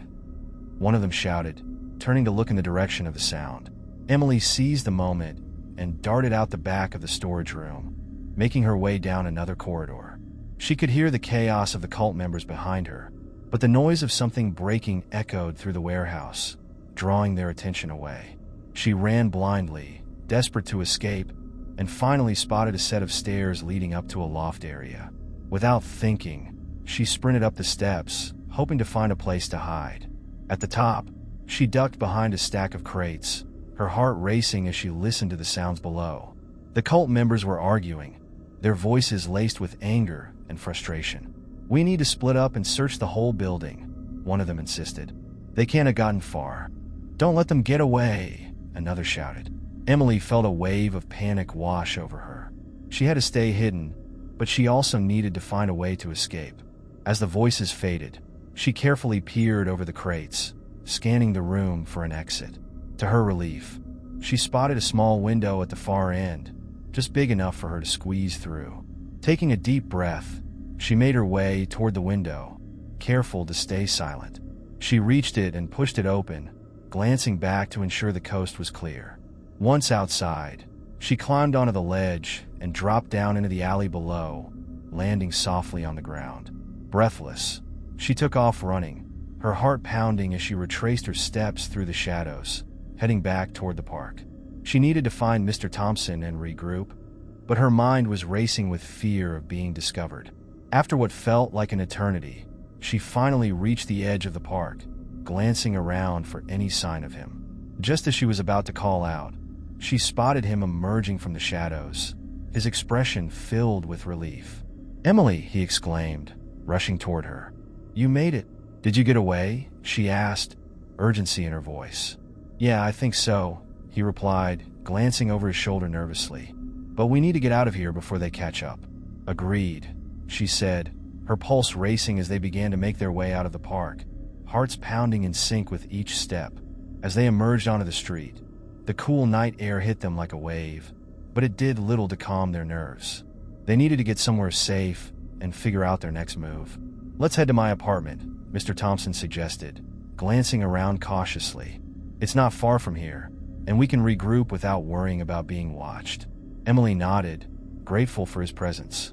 "Lead the way." They moved quickly, staying close to the shadows as they made their way to Mr. Thompson's apartment. With every step, Emily felt the weight of their situation pressing down on her. They had uncovered something dangerous, and there was no turning back now. As they approached the building, Emily glanced over her shoulder, half expecting to see the cult members lurking in the shadows. But the street was quiet, the distant hum of the city a stark contrast to the chaos they had just escaped. Inside the apartment, they quickly locked the door behind them, and Mr. Thompson turned to Emily, his expression grave. "We need to figure out our next steps. They're going to come after us." Emily nodded, feeling the gravity of the situation. "We have to expose them. We can't let them get away with this." "Agreed," he replied, moving to the small desk in the corner of the room and pulling out a laptop. "Let's gather all the evidence we have and come up with a plan." As they settled in, Emily's heart raced with anticipation. They were on the brink of something significant, and despite the danger, she felt a flicker of hope. Together, they would fight back against the darkness that threatened to consume them, and they would uncover the truth, no matter the cost. Don't forget to subscribe in the channel and like the video for more contents.